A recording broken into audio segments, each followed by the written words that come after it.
এক বৃদ্ধ ব্যক্তির স্ত্রী বিয়োগের পর শারীরিক বার্ধক্যজনিত অসুস্থতা তাকে আঁকড়ে ধরে। একজন মেয়েকে রাখা হয়েছিল তার যত্ন আত্তি করার জন্য, কিন্তু রাত 11টার পর সেই মেয়েটি যখন নিচে খেতে যায় তখন ওই বৃদ্ধ মানুষটাকে কেউ খুন করে।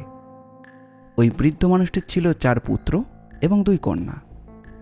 নীলের সন্দেহ এই বাড়ির কজনের মধ্যেই তাকে কেউ খুন করেছে।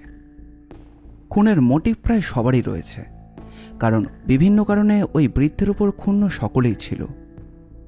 তাহলে এতজনের মধ্যে খুনটা করল কে? নমস্কার, আমরা থ্রিল স্টুডিও।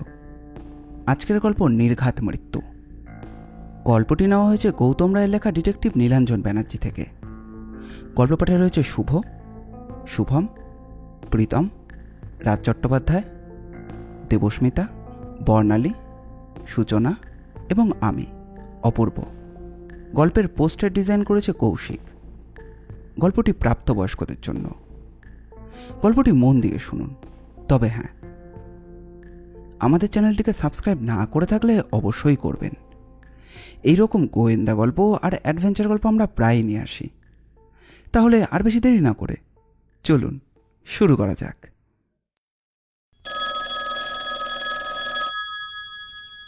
ফোন তুলতেই নারী কণ্ঠ ভেসে এলো। আমি অবন্তিকা বলছি। ভুরুটা সামান্য কোঁচকালো। সামান্যই। নীল বলল, কিন্তু আপনাকে তো ঠিক। না, মানে আমাকে আপনার চেনার কথাও নয়। সাত্বিক গোস্বামীর কথা আপনার নিশ্চয়ই মনে আছে। 7 আগে সাত্বিকবাবু আপনাকে ডেকে পাঠিয়েছিলেন। নীলের সবকিছু মনে পড়ে গেল। ঠিক 7 দিন আগে সাত্বিক গোস্বামী তাকে ফোন করেছিলেন। ফোনে মাত্র কয়েকটি কথাই বলেছিলেন। আমার মনে হয় আমার জীবন বিপন্ন। কেউ আমাকে সম্ভবত খুন করতে চাইছে। কে? ওই যে বললাম, কেউ একজন। কিন্তু ফোনে তো আর এত কিছু বলা সম্ভব নয়। আমি অসুস্থ এবং বৃদ্ধ।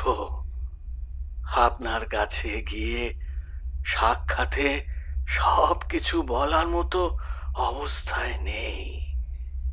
হেমতাবস্থায় আপনি যদি অনুগ্রহ করে আমার বাড়িতে একবার আসেন। সাত্বিকবাবুর আশঙ্কার কথা মাথায় রেখে নীল জিজ্ঞাসা করল, কিন্তু ম্যাডাম, এর মধ্যে এমন কি ঘটল যে আমাকে ফোন করতে হলো? আপনি এলেই সব বুঝতে পারবেন। আসলে I think he is no more. How do you guess? আমার তাই মনে হলো। ডাক্তারকে খবর দেওয়া হয়েছে? একটু আগেই ওনার ভাইপো সুখেন্দুবাবু ডাক্তারবাবুকে ফোন করেছিলেন। এখনো এসে পৌঁছননি। আপনি কি কাইন্ডলি... ঠিক আছে, কাউকে কোনো কিছুতে হাত দিতে বারণ করবেন। আমি আসছি। ক্রেডেলে ফোনটা নামিয়ে রেখে নীল বলল, সাত্বিকবাবুর আশঙ্কাটাই বোধহয় ফলে গেল। He is no more. চল দীপু, এক্ষুনি বেরোতে হবে। সৈয়দ আমির আলী অ্যাভিনিউয়ের 4 তলা প্রাসাদোপম বিশাল বাড়িটার সামনে নীলের মারুতিটায় এসে যখন দাঁড়ালো, লোহার গেট বন্ধ থাকা সত্ত্বেও টুকরো টুকরো ভিড় জমতে শুরু করেছিল। পুলিশ যে এসে গেছে তার প্রমাণে গেটে 2 জন কনস্টেবল দাঁড়িয়ে রয়েছে গোমরা মুখে।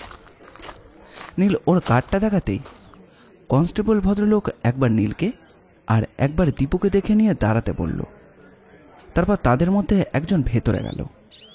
কিছুক্ষণ পরেই কনস্টেবল ভদ্রলোক ফিরে এলেন। তারপর বললেন যে তাতে যাওয়ার অনুমতি রয়েছে। প্রায় প্রাসাদ তুল্য বাড়িটা ওদের আগেই দেখা ছিল। লোহার গেট পেরোলেই বাড়ির দুপাশে কিছুটা জমিতে নানা ফুলের গাছ টাছ লাগানো রয়েছে। কিয়ারি করা বাগান। আগের দিন একজনকে বাগান পরিচর্যা করতে দেখা গিয়েছিল। আজ সেটা ফাঁকা। অর্ধচন্দ্রাকৃতি প্যাটার্নের 3 ধাপ শ্বেত পাথরের সিঁড়ি, আর তারপর মেহগনি কাঠের পালিশ করা দরজা। দরজাটা খোলাই ছিল। দোতলায় সাত্বিকবাবুর ঘরটা ওদের চেনা। পাথর বাঁধানো সিঁড়ি বেয়ে ওরা গিয়ে দাঁড়ালো কর্তার ঘরের সামনে। সারা বাড়ি প্রায় নিস্তব্ধ। দোতলায় অনেকগুলো ঘর, তবে সব ঘরেরই দরজা খোলা, কিন্তু কাউকেই দেখা গেল না। কোনো একটা ঘর থেকে মেয়েলি কান্নার আওয়াজ ভেসে আসছিল। সেটাই স্বাভাবিক, মৃতের বাড়িতে কান্নার আওয়াজ তো থাকবেই। এমন সময় বাড়ির পাশ থেকে এক যুবতী বেরিয়ে এসে বলল, আমি আপনাকে ফোন করেছিলাম। আমি অবন্তিকা। পুলিশ অফিসারও এসে গেছেন, সবাই ঘরেই আছেন। ঠিক আছে, আমরা দেখছি। বাড়ির সবাই বাড়িতে আছে তো? আগে হ্যাঁ। আর কথা না বাড়িয়ে নীল আর দীপু সাত্ত্বিকবাবুর ঘরেতে ঢুকে গেল। সাজানো গোছানো ঘর, দামি সব আসবাবপত্রের ঘর ঠাসা। একটা আরাম কেদারের ওপর সাত্ত্বিকবাবুর দেহটি প্রাণহীন অবস্থায় পড়ে রয়েছে। পুলিশ অফিসার পরিতোষ সেন একাগ্রচিত্তে সাত্ত্বিকবাবুকে খুঁটিয়ে দেখছিলেন। আশেপাশে আরও কয়েকজন উর্দিপড়া পুলিশ দাঁড়িয়ে রয়েছে। একজন ফটোগ্রাফার ছবি তুলে যাচ্ছেন বিভিন্ন কোণ থেকে। পদশব্দে পরিতোষ একবার মুখ ঘুরিয়ে নীলকে দেখলেন। বক্রোক্তি নাকি কটুক্তি ঠিক বোঝা গেল না। বললেন, ভাগাড়ে গরু মরলে শকুনিরা ঠিক টের পেয়ে যায়। কি বলো নীল ব্যানার্জি? দীপু একটা ঝাঁঝালো উত্তর দিতে যাচ্ছিল, আর চোখে ওকে থামিয়ে নীল বলল, কি জানো তো পরিতোষ, গরুটা আগের থেকেই টের পেয়েছিল তার মরণটা শিওরে এসে দাঁড়িয়েছে। তাই আগে ভাগেই এই শকুনটাকে জানিয়ে গিয়েছিল। মাংস খাবার জন্য নয়, খুবলে খুবলে দেখার জন্য কে তাকে মারতে চেয়েছিল। তার মানে? না, কিছু নয়। তা কি বুঝলে অফিসার বাবু? এই দেখো রেগে গেলে তো? না, তুমি তো আমায় চেনোই, অনেক দিন থেকেই চেনো। আমায় রাখতে দেখেছো কোনো দিন? আরে ঠিক আছে, take it easy man, just a joke. Now এবার তুমি ভালো করে দেখো, তোমার চোখ দিয়েই দেখো। আবার পরিতোষ কিন্তু ফোরকাস্ট করেছিলেন ওর মৃত্যু আসন্ন। আচ্ছা, এমন কি কোনো হিন্ট আছে? মানে উনি কি তোমার কাছে কোনো... পরে জানাবো, আগে আমাকে একটু দেখতে দাও।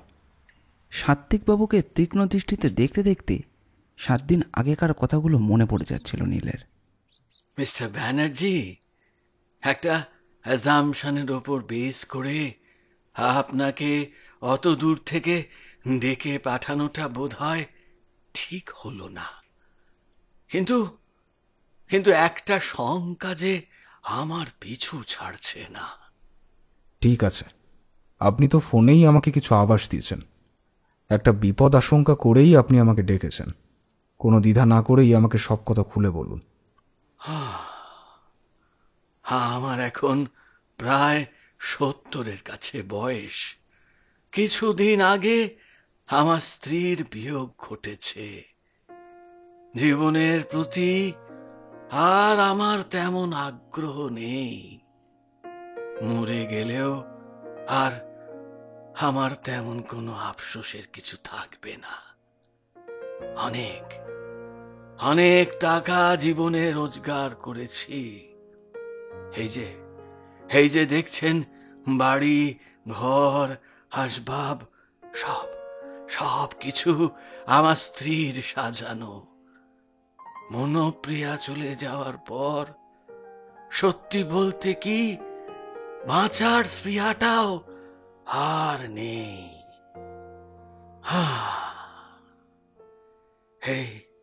এই একটা ঘরে থাকতে থাকতে আমি হাঁপিয়ে উঠি। মাঝে মাঝে মনে হয় গলায় দড়ির ফাঁস লাগিয়ে ঝুলন্ত ফ্যান থেকে ঝুলে পড়ি। মনোপ্রিয়ার শূন্যতা আমি আর সহ্য করতে পারছি না। কিন্তু কোনো অস্বাভাবিক মৃত্যু যে আমার কাম্য নয় মিস্টার ব্যানার্জি। কে আপনাকে মারতে চাইছে মিস্টার গোস্বামী? কিছু আন্দাজ করতে পারেন? সেটাই তো জানি না। তবে যে কেউ হতে পারে, যে কেউ বলতে? আমার 4 ছেলে, সাত্তকী, সম্বুদ্ধ, সঞ্জয়, সৃজন। মেয়ে সুবালার সুদীপ্তা। এরা প্রত্যেকেই বিবাহিতা। বৌমারা সবাই এ বাড়িতেই থাকেন। প্রত্যেকেরই আলাদা আলাদা থাকার ব্যবস্থা। হেসেলটাও এখনো আলাদা হয়নি। বলেছি, আমি জীবিত থাকাকালীন হাঁড়ি ভাঙা চলবে না। এখনো এখনো সেই ব্যবস্থায় আছে। কিন্তু থামলেন কেন? কিন্তুটা কি? ভাবে ভাবে তো বুঝি এরা কেউই চায় না আমি আমি আর বেঁচে থাকি। এদের কাছে আমি এখন উচ্ছিষ্ট। কেন? সম্পত্তি, সম্পত্তির লোভ যে বড় লোভ, লোভ বড় সাংঘাতিক ব্যাম, যত অনাথ সৃষ্টির মূল। ওরা চায় আমি বেঁচে থাকতে থাকতে সম্পত্তি ওদের মধ্যে ভাগ বাটোয়ারা করে দিই। তেমন কিছু কি করা হয়েছে? একটা একটা উইল আমি করেছি, তার রেজিস্ট্রি পর্যন্ত হয়ে গেছে। সেটা কেউ জানে না। তাহলে তো কবেই কবেই আমায় শেষ করে দিত। জানে শুধু আমার অ্যাটর্নি ভাস্কর সেন। তাকে বলা আছে আমার মৃত্যুর পরে উইল পড়া হবে। আর আপনার মেয়েরা? চেনা দায়, তবে বুঝতে পারি সুবালার একটা ক্ষোভ আছে আমার ওপর। কেন? ও একটি ছেলেকে ভালোবেসেছিল, কিন্তু আমি সেটা মেনে নিতে পারিনি। কি করব বলুন? আমি সেকেলে লোক, বামুন বাড়ির ছেলে। ছেলেদের বিয়ে দিয়েছি জাত ধর্ম সব মেনে। সুদীপ তারও বিয়ে দিয়েছি কুলীন বামুনের ঘরে। কিন্তু আমাকে কিছু না জানিয়েই সুবালা বিয়ে করে বসলো এক ময়রার ছেলেকে, হলক মোদক। এই নিয়ে অনেক অনেক অশান্তি গেছে, কিন্তু কিছু করার ছিল না। প্রাপ্তবয়স্ক ছেলে মেয়ের রেজিস্ট্রি আটকানো আমার সাধ্যে কুলায়নি। সুবালাকে আমি বাড়ি থেকে বার করে দিয়েছিলাম। পরে সে আমায় উকিলের চিঠি পাঠায় সম্পত্তির সমান ভাগ চেয়ে, এবং এখনো এখনো সে তার দাবি থেকে এক চুলো সরেনি। অর্থাৎ আপনার গৃহশান্তি প্রায় নেই বললেই চলে। আর পুত্রবধূরা? পুত্ররাই যদি ঠিক না থাকে, পুত্রবধূরা কি ঠিক রাস্তায় চলতে পারে? আপনি আপনি বলুন। তবু এর মধ্যে বড় বৌমা শিবানী একটু অন্য রকম, যত্ন আত্মি করে। তবে কোথায় যেন একটা ফাঁক। মনে হয় সেও যেন কোনো মতলব নিয়ে চলাফেরা করে। আসলে এ বাড়ির সবার ওপর থেকে আমার বিশ্বাসটাই চলে গেছে। আর অনাত্মীয় বা দূর সম্পর্কের কেউ? আছে আছে, তারাও আছে। তারাও মাঝে মধ্যে আসে।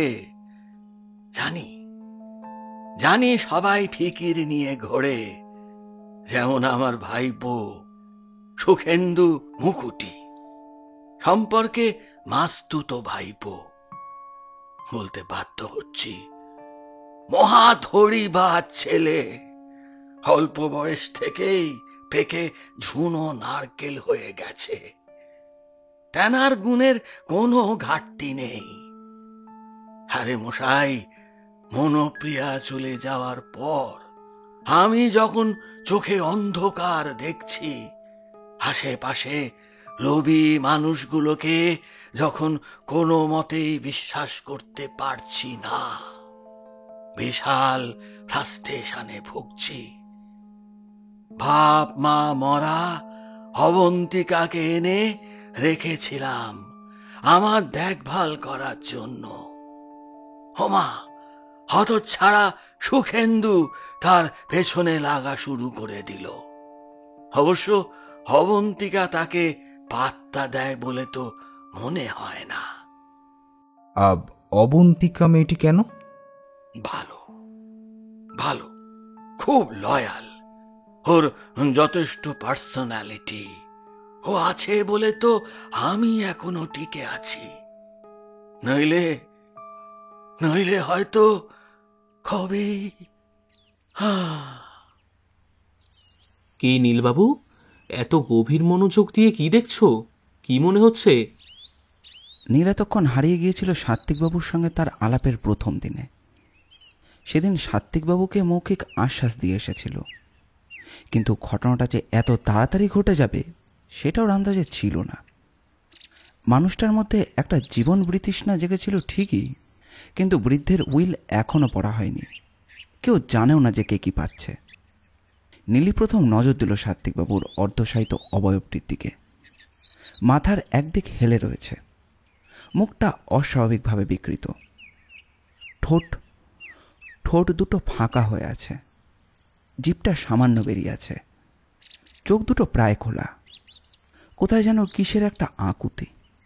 দুহাতে দুপাশে লম্ববান হয়ে ঝুলছে, দুটো পাও ছড়ানো।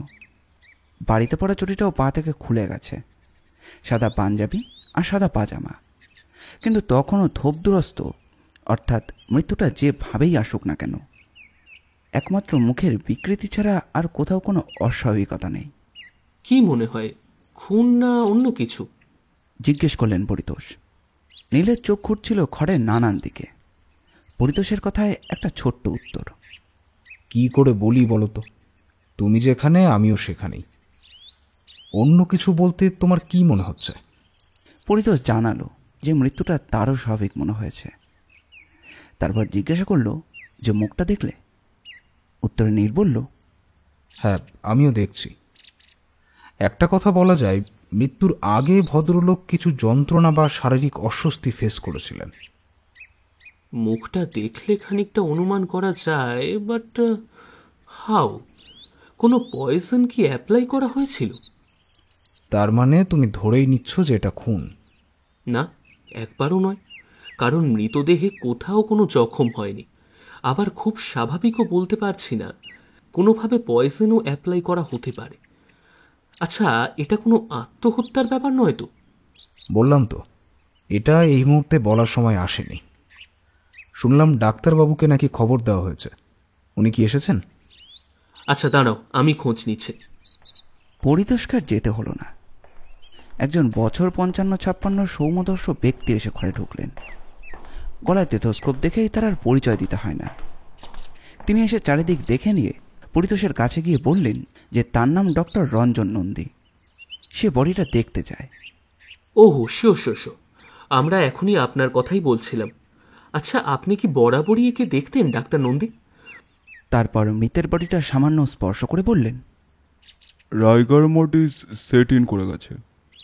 তার মানে প্রায় ঘন্টা ছয়েক আগেই উনি গত হয়েছেন।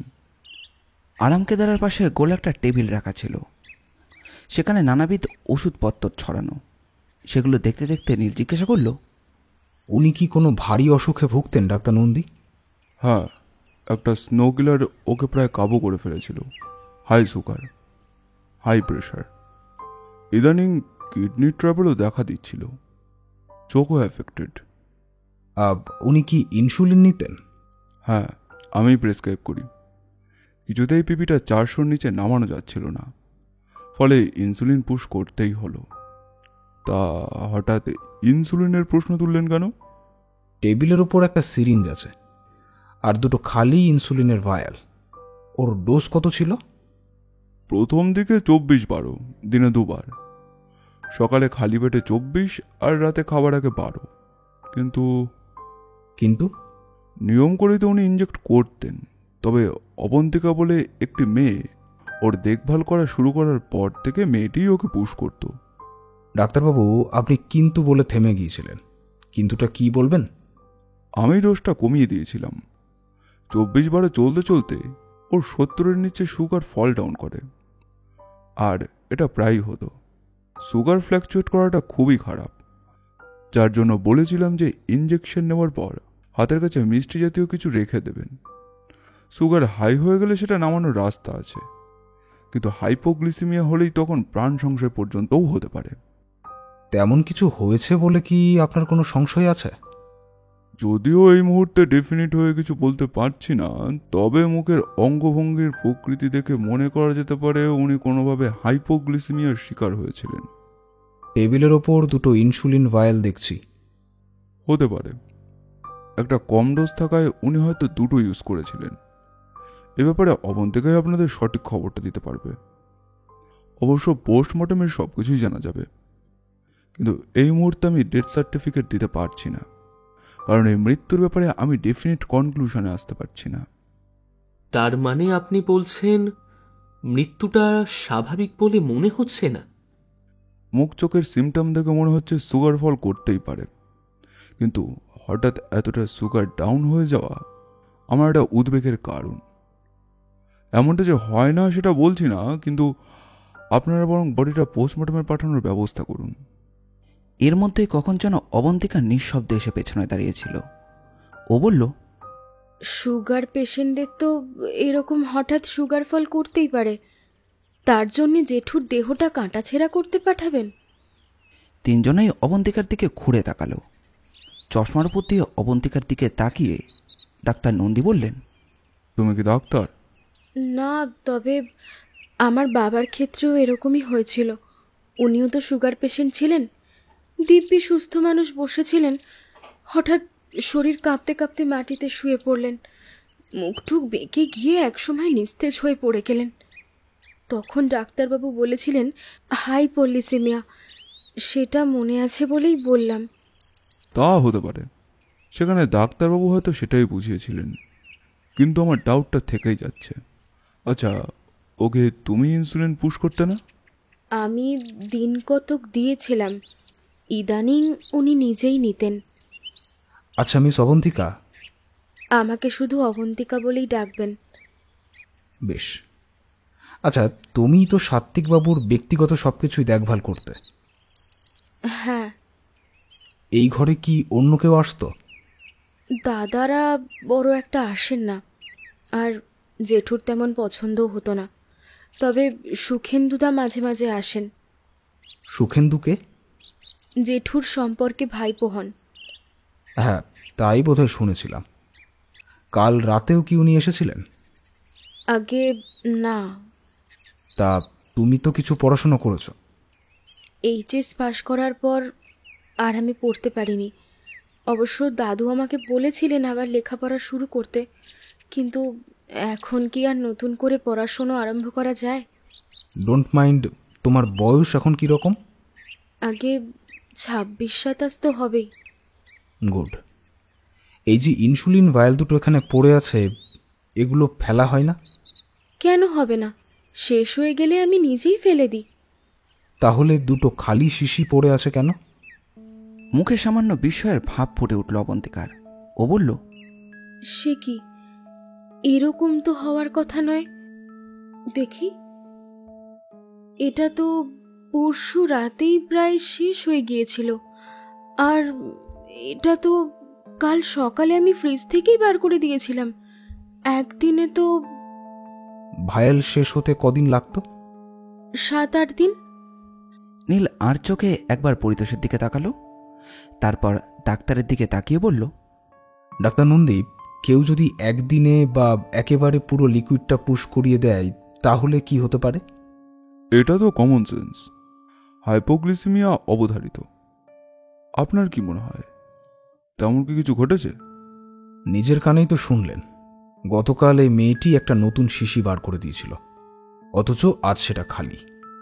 আপনার অনুমানই ঠিক, মৃত্যুটা স্বাভাবিক নয়। পরিতোষ, বলো। এক্ষেত্রে কি করা উচিত?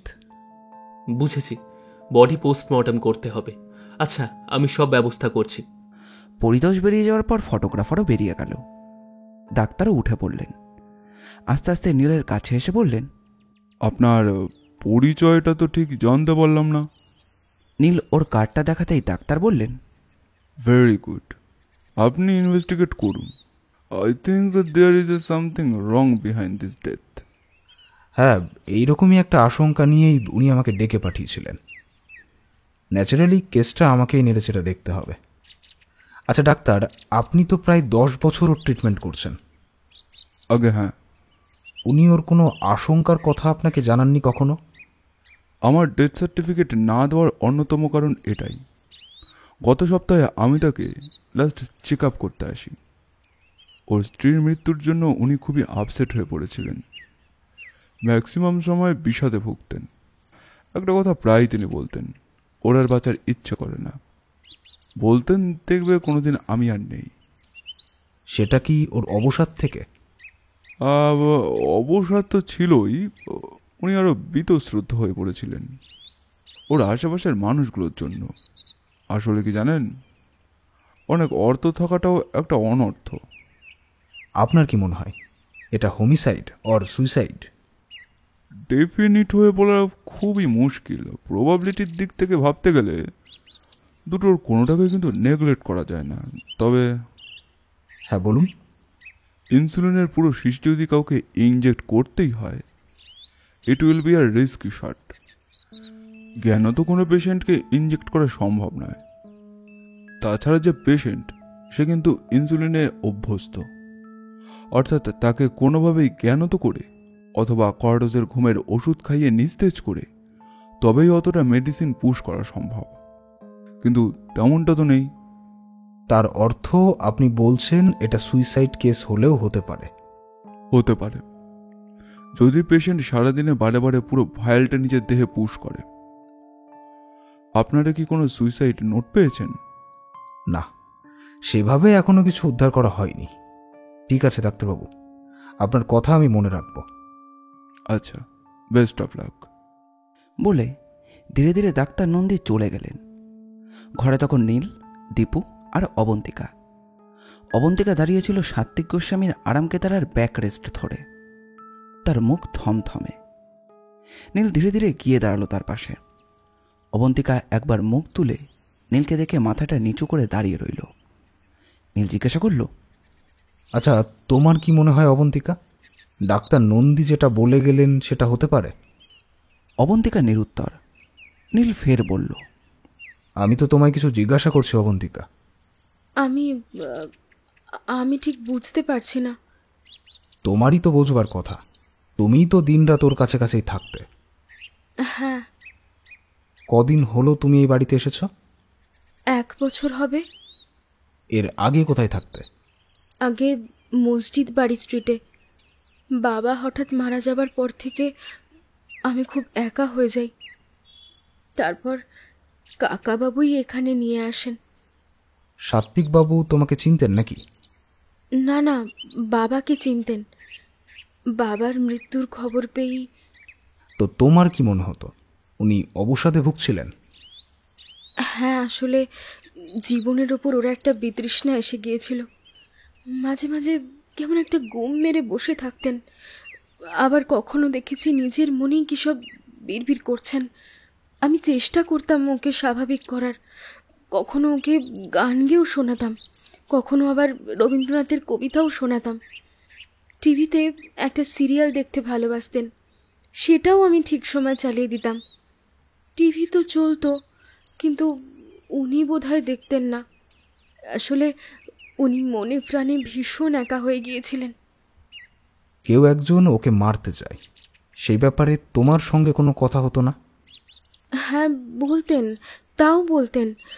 বলতেন, জানিস আমি বোধহয় আর বেশি দিন বাঁচব না, কেউ একজন আমাকে মেরে ফেলার চেষ্টা করছে। সে কে? তেমন কোনো আভাস কি দিয়েছিলেন? তুমি কিছু জিজ্ঞাসা করোনি? আমি করেছিলাম, কিন্তু উনি বিশেষ কোনো নাম তো বলেননি। কেবল বলেছিলেন এ বাড়িতে যারা থাকে তাদের মধ্যে যে কোনো একজন হলেও হতে পারে, বা দল বেঁধেও করতে পারে। গতকাল তো সুখেন্দুবাবু একবার এই ঘরে এসেছিলেন, তা সেটা কখন? ওই সন্ধেবেলা, তখন ওই 6:30-7টা হবে। সেই সময় তুমি কোথায় ছিলে? জেঠুর জন্য চিনি ছাড়া চা আনতে গেছিলাম। সুখেন্দুবাবু কখন চলে যান, মানে কতক্ষণ ছিলেন? ওই আধ ঘন্টা মতো। সুখেন্দুবাবুর সঙ্গে তোমারও কোনো কথা হয়নি? একমাত্র শিবানী বৌদি ছাড়া এ বাড়িতে কারোর সঙ্গে আর তেমন কোনো কথাবার্তা হয় না আমার। সুখেন্দুবাবুর সঙ্গে তো নয়ই, উনি তো আর এই বাড়ির কেউ নন, জেঠুর ওই কীরকম একটা ভাইয়ের ছেলে। আসলে এ বাড়ির কেউই তো আর আমাকে তেমন পছন্দ করে না। কেন? বোধহয় আমি জেঠুকে সর্বদা আগলে রাখতাম, তো সেই কারণে হতে পারে। তাছাড়া আমি তো আর এই বাড়ির কেউ নই। রাত্রে তুমি কোথায় থাকো? আমি পাশের ঘরেই থাকি। ওই রাত্রে কিছু দরকার পড়লে বেল বাজিয়ে আমায় ডেকে নিতেন। আচ্ছা, শেষ কখন তুমি এই ঘর ছেড়ে চলে যাও? ডাক্তারবাবু বলে দিয়েছিলেন রাত 11টার মধ্যে ওনাকে খাইয়ে শুয়ে দিতে। বেশি রাত জাগা ওনার বারণ। তাছাড়া ওনাকে তো ট্র্যাঙ্কুইলাইজার দিতে হতো, নইলে তো ঘুমোতে পারতেন না। কাল দিয়েছিলে? আগে হ্যাঁ। সেই সময় ওর মধ্যে কোনো মানসিক চাঞ্চল্য লক্ষ্য করেছিলে? ঠিক চাঞ্চল্য নয়, তবে কেমন যেন একটা মন মরা ভাব, আর একটু বিমর্ষও লাগছিল। কিছু জিজ্ঞাসা করোনি? এরকম ব্যাপার তো প্রায় দিনই হয়, তাই আমি কাল আর ওনাকে বিরক্ত করিনি। ইনসুলিন নিতেন খাওয়ার আগে, তাই তো? হ্যাঁ। কালও নিশ্চয়ই তাই হয়েছিল। এই ব্যাপারে উনি খুব পার্টিকুলার ছিলেন। খাবার গরম করে আনতে আনতে ওনার ইনসুলিন পর্বও শেষ হয়ে যেত। কাল রাতে কি লক্ষ্য করেছিলে ওর শিশিতে ঠিক কতটা ইনসুলিন ছিল? না, সেটা তো আমি দেখিনি। উনি তো নিজেই নিতেন, আবার নিজেই বাক্সে রেখে দিতেন। সেই সময় কোনো অ্যাবনর্মালিটি চোখে পড়েছিল? তেমনভাবে তো লক্ষ্য করিনি। কি করে জানবো বলুন তো যে পরে এমন একটা ঘটনা ঘটবে? তা বটে। ঠিক আছে, তুমি এখন যেতে পারো। ও হ্যাঁ, আরেকটা কথা, তুমি এবার কি করবে? জানি না, আমি এখনো কিছু ভেবে উঠতে পারিনি। তবে জেঠু একদিন বলেছিলেন উনি মরার আগে আমার একটা ব্যবস্থা করে যাবেন, এমনকি আমায় কলেজে ভর্তিও করে দেবেন, এমনটাও বলেছিলেন। বলতেন অনেক বড় বড় মেয়েরাও নতুন করে পড়াশোনা আরম্ভ করে, তুইও করবি। কিন্তু সব শেষ হয়ে গেল। এর পরের কথা আমি আর কিছু ভাবতে পারছি না। তবে এখানে আমার আর যে থাকা হবে না, সেটা আমি বুঝেই গেছি। দুম করে বাড়ি ছেড়ে চলে যেও না। অন্তত যাবার আগে আমায় বা থানায় একবার জানিয়ে যাবে। আরেকটা কথা, ঘরটা একটু খুঁজে দেখো তো, কোথাও কোনো সুইসাইড নোট পাওয়া যায় কিনা। এমন সময় পরিতোষ ফিরে এলেন, বললেন, নীল, ওদিকে সমস্ত ব্যবস্থা হয়ে গেছে, এখনই বডি রিমুভ করতে হবে। তুমি কি কাউকে ইন্টারোগেট করবে? না, আজ থাক, আগে তোমার পিএম রিপোর্ট আসুক। দিন দিনেক পরের কথা। সোফায় বসে থাকতে থাকতে দীপু জিজ্ঞাসা করল, ডাক্তার নন্দী আর অবন্তিকার মুখে তো সব কিছুই শুনলে, তোমার কি মনে হলো? নীল কিছু একটা ভাবছিল। দীপুর প্রশ্ন শুনে বলল, ডাক্তার নন্দী যে যুক্তিটা দেখালেন সেটা ঠিক উড়িয়ে দিতে পারছি না। জ্ঞান থাকা অবস্থায় অতটা ইনসুলিন একসঙ্গে পুশ করা যাবে না। অন্তত রাত 11টা পর্যন্ত তো কাজটা হয়নি, হলে তার পর হবে। অর্থাৎ যদি কেউ খুন করে থাকে তাকে আসতে হবে ওই ঘরে, সাত্বিকবাবু ঘুমিয়ে পড়ার পরে। এখানে একটা কিন্তু থেকে যাচ্ছে। কি? সাত্বিকবাবুর ঘরটা তো দেখলে, দরজা একবার বন্ধ হয়ে গেলে ভেতর থেকে কেউ খুলে না দিলে বাইরে থেকে কারোর পক্ষেই ঢোকা সম্ভব নয়। আর একটা রাস্তা আছে, সেটা অবন্তিকার ঘর। অবন্তিকার ঘরে দুটো দরজা, একটা বাইরে থেকে আর একটা সাত্বিকবাবুর ঘরের ভেতর দিয়ে। যদি একটা খুন হয়ে থাকে তাহলে খুনিকে অবন্তিকা ঘরের ভেতর দিয়েই আসতে হয়েছে। তুই কি অবন্তিকাকে সাসপেক্ট করছিস? কেউ কি জেনে শুনে নিজের পায়ে কুড়ুল মারে? এটা তো অবন্তিকার শেষ আশ্রয়, তার উপর পড়াশোনা করারও আশ্বাস। আমার তো মনে হয় না যে বুড়োকে মেরে অবন্তিকার কোনো লাভ হবে। ওর কোনো মোটিভও দেখা যাচ্ছে না। বরং সাত্বিকবাবু বেঁচে থাকলেই ওর আখের ছিল। কোনো উত্তর না দিয়ে নীল এক মনে সিগারেট টেনে চলল। তারপর বলল, দেখা যাক পিএম রিপোর্ট কি বলে? কি আর বলবে, সুগার ফল ডাউন করে ভদ্রলোক হাইপোগ্লিসিমিয়ায় মারা গিয়েছেন। তা দিয়ে আর কি হবে, বোঝাই তো যাচ্ছে। হ্যাঁ, সেটা হয়তো বোঝা যাচ্ছে। ভেতরে কোথাও একটা গভীর ষড়যন্ত্রের গন্ধ পাচ্ছি। কিছু গেস করতে পারছিস? না, আগে পরিবারের লোকের সবার সঙ্গে মিট করি। কিছুটা সাত্বিকবাবুর মুখ থেকে শোনা, আর কিছুটা অবন্তিকার মুখের খবর। ঠিক আছে, let us wait and see. ঠিক তখনই নীলের মোবাইলটা বেজে উঠল। ওপাশে পরিতোষ সেন। হ্যাঁ পরিতোষ, বলো কি খবর? পিএম রিপোর্ট এলো? এসেছে। আমরা যা গেস করেছিলাম ঠিক তাই, হাইপোগ্লিসিমিয়া। সুগার লেভেল নেমে গিয়েছিল 24-এ। সঙ্গে সঙ্গে হসপিটালাইজ করতে পারলে হয়তো ডাক্তাররা চেষ্টা করতেও পারতেন, কিন্তু সে সুযোগ আর পাওয়া যায়নি। তবে আরও একটা দেবার মতো খবর আছে। পুরো শিশিটা অ্যাট আ টাইম ইনজেক্ট কিন্তু করা হয়নি, বারবার পুশ করা হয়েছিল। মৃত্যুর সময়টা জানা গিয়েছে? রাত ওই 1:30 থেকে 2টোর মধ্যে। আর আচ্ছা, জানো তো, আমার একটা কথা না মনে হচ্ছে। বলো। সেদিন ডাক্তার নন্দী বললেন ওর সুগার লেভেল লো এর দিকে রান করেছিল, সেই কারণে উনি ইনসুলিন ডোজ কমিয়ে দিয়েছিলেন। যদি কেউ ওকে খুন করেই থাকে তাহলে সে এই খবরটা জানতো, আর আমার মনে হচ্ছে এই সুযোগটা নিয়েই। না হে পরিতোষ, এত সহজে কোনো সিদ্ধান্তে আসা যাচ্ছে না। আর একটা কথা, ডাক্তার নন্দী বলেছিলেন তুমি তখন ওই ঘরে ছিলে না। ইনসুলিন নিতে অভ্যস্ত কোনো পেশেন্টকে জ্ঞানত ওইভাবে বারবার ইনজেক্ট করা যায় না। তাহলে কি সুইসাইডই ধরে নিতে হবে? বাঁচার আর কোনো ইচ্ছা না থাকায় উনি নিজেই বারবার পুশ করেছেন। হয়তো। শেষকালে নীল ব্যানার্জির মুখে হয়তো শব্দটাও শুনতে হলো। কি করব বলো, তুমি আমি তো সেই একই তিমিরে। তাহলে কি সুইসাইড কেস বলেই ফাইলটা ক্লোজ করে দেব নাকি? এটা তোমার জুরিডিকশন, তুমি একজন পুলিশের বড় মাপের অফিসার। ক্লোজ করার এখতিয়ার তোমার আছে, আমার নয়। ভেবে দেখো কি করবে। তবে আমার ইচ্ছে আছে একবার বাড়ির লোকজনকে ঘেঁটে দেখার। কি রেজাল্ট হবে তা জানি না। বেশ, তাই দেখো। তবে আমি আপাতত কেসটা থেকে মাথা সরিয়ে দিচ্ছি। যেখানে বুঝতেই পারছি না এটা সুইসাইড না হোমিসাইড, সেখানে অকারণ অন্ধকার ঘেটে লাভ কি? এটাও তোমার জুরিডিকশন। তবে ওই বাড়িতে একটা খবর দিয়ে রাখো। আমি একবার ওদের সবাইকে ইন্টারোগেট করতে যাব সামনে রবিবার। সবাই যেন থাকে। রবিবার দুপুরেই নীল আর দীপু গিয়ে হাজির হলো সাত্বিকবাবুর বাড়িতে। বাড়ির পরিবেশ অনেকটা পাল্টে গেছে। আগের দিন কে কোথায় ছিল কিছুই বোঝা যায়নি। একটা থমথমে ভাব, আজ সেটা অনেকটা হালকা। সব ছেলেই কাঁচা গলায় দিয়ে ঘোরাঘুরি করছে। মুখ দেখলেই মনে হয় বাড়ির কর্তার অস্বাভাবিক মৃত্যু ঘটে গেছে কদিন আগেই। প্রথমে দেখা গেল বড় ছেলে সাত্তকীর সঙ্গে। নীলের পরিচয় পেয়ে ভদ্রলোকের মুখে সামান্য বিরক্তি ফুটে উঠল। ভুরুকোচকানো অবস্থায় বললেন, হ্যাঁ, থানা থেকে একটা ফোন এসেছিল বটে, কিন্তু থানা তো এটাও জানিয়ে দিয়েছে যে বাবা আত্মহত্যা করেছেন। হসপিটাল অনুমান করেছে সেটাই। তাহলে আবার শুধু শুধু হ্যারাস করছেন কেন? নীল একবার সাত্তকীর মুখের দিকে তাকালো।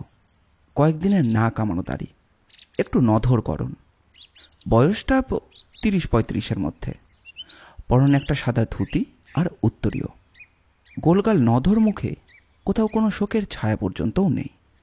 নীল সরাসরি প্রশ্নে এলো, থানা কি জানাচ্ছে বা ফরেন্সিক কি বলছে সেটা তো পুলিশ বুঝবে। আপনি কি মনে করছেন? কি আবার আত্মহত্যাই হবে? কার এত মাথা ব্যথা আছে অত কষ্ট করে ঝুঁকি নিয়ে বাবাকে খুন করতে যাবে? কিন্তু আত্মহত্যাটা করলেন কেন? কিছু অনুমান? মা মারা যাবার পর বাবার স্বভাবটাই বদলে গিয়েছিল। খুব মরবিড হয়ে গিয়েছিলেন। তেমনভাবে কারোর সাথে কথা টথাও বলতেন না। সব ব্যাপারেই খিটখিট করতেন আর বিরক্ত হয়ে গিয়েছিলেন। একমাত্র ওই অবন্তিকার সঙ্গেই যা কথাবার্তা বলতেন। তবে মাঝে মাঝেই বলতে শুনতাম যে ওর আর বেঁচে থাকার কোনো ইচ্ছা নেই। আচ্ছা, আপনার সঙ্গে ওর ব্যবহার কীরকম ছিল? আমি খুব একটা সামনে যেতাম না, গেলেই খ্যাক্কাখানি শুনতে হতো। ইদানিং তো যাওয়াই ছেড়ে দিয়েছিলাম। আপনাদের কি জয়েন্ট বিজনেস? না, ব্যবসাটা আমি আর ছোট মানে সৃজন এই দুজনেই দেখাশোনা করতাম। আর বাকি দুজন? সম্বন্ধ মানে মেজু ভাই ভালোই চাকরি করে, আর সেজু ভাই মানে সঞ্জয় একটা আলাদা বিজনেস করত। বিজনেস কিসের? ইলেকট্রনিক্স গুডসের। ইদানিং কম্পিউটারেও রাখছে। আসলে আমি ঠিকমতো ডিটেলস খবর রাখি না হাড়ি কি একসঙ্গেই? এখনো। আর বাবার কাজকর্ম মিটে গেলে হয়তো ভাঙাভাঙি শুরু হয়ে যাবে। আর একটা প্রশ্ন, আপনার বাবা তো উইল করে গিয়েছিলেন, কাকে কি দিয়ে গেছেন জানেন? ভীমরতি মশাই, ভীমরতি। নইলে এরকম সামঞ্জস্যহীন উইল কেউ করে? কীরকম? আমাকে আর সৃজনকে দিয়ে গেছেন ব্যবসাটা, তাও সমান দুভাগে ভাগ করে, কিন্তু নগদ কোনো টাকা করেই দেননি। যা ক্যাপিটাল আছে তাই দিয়েই করতে হবে। এর কোনো মানে হয় বলুন তো?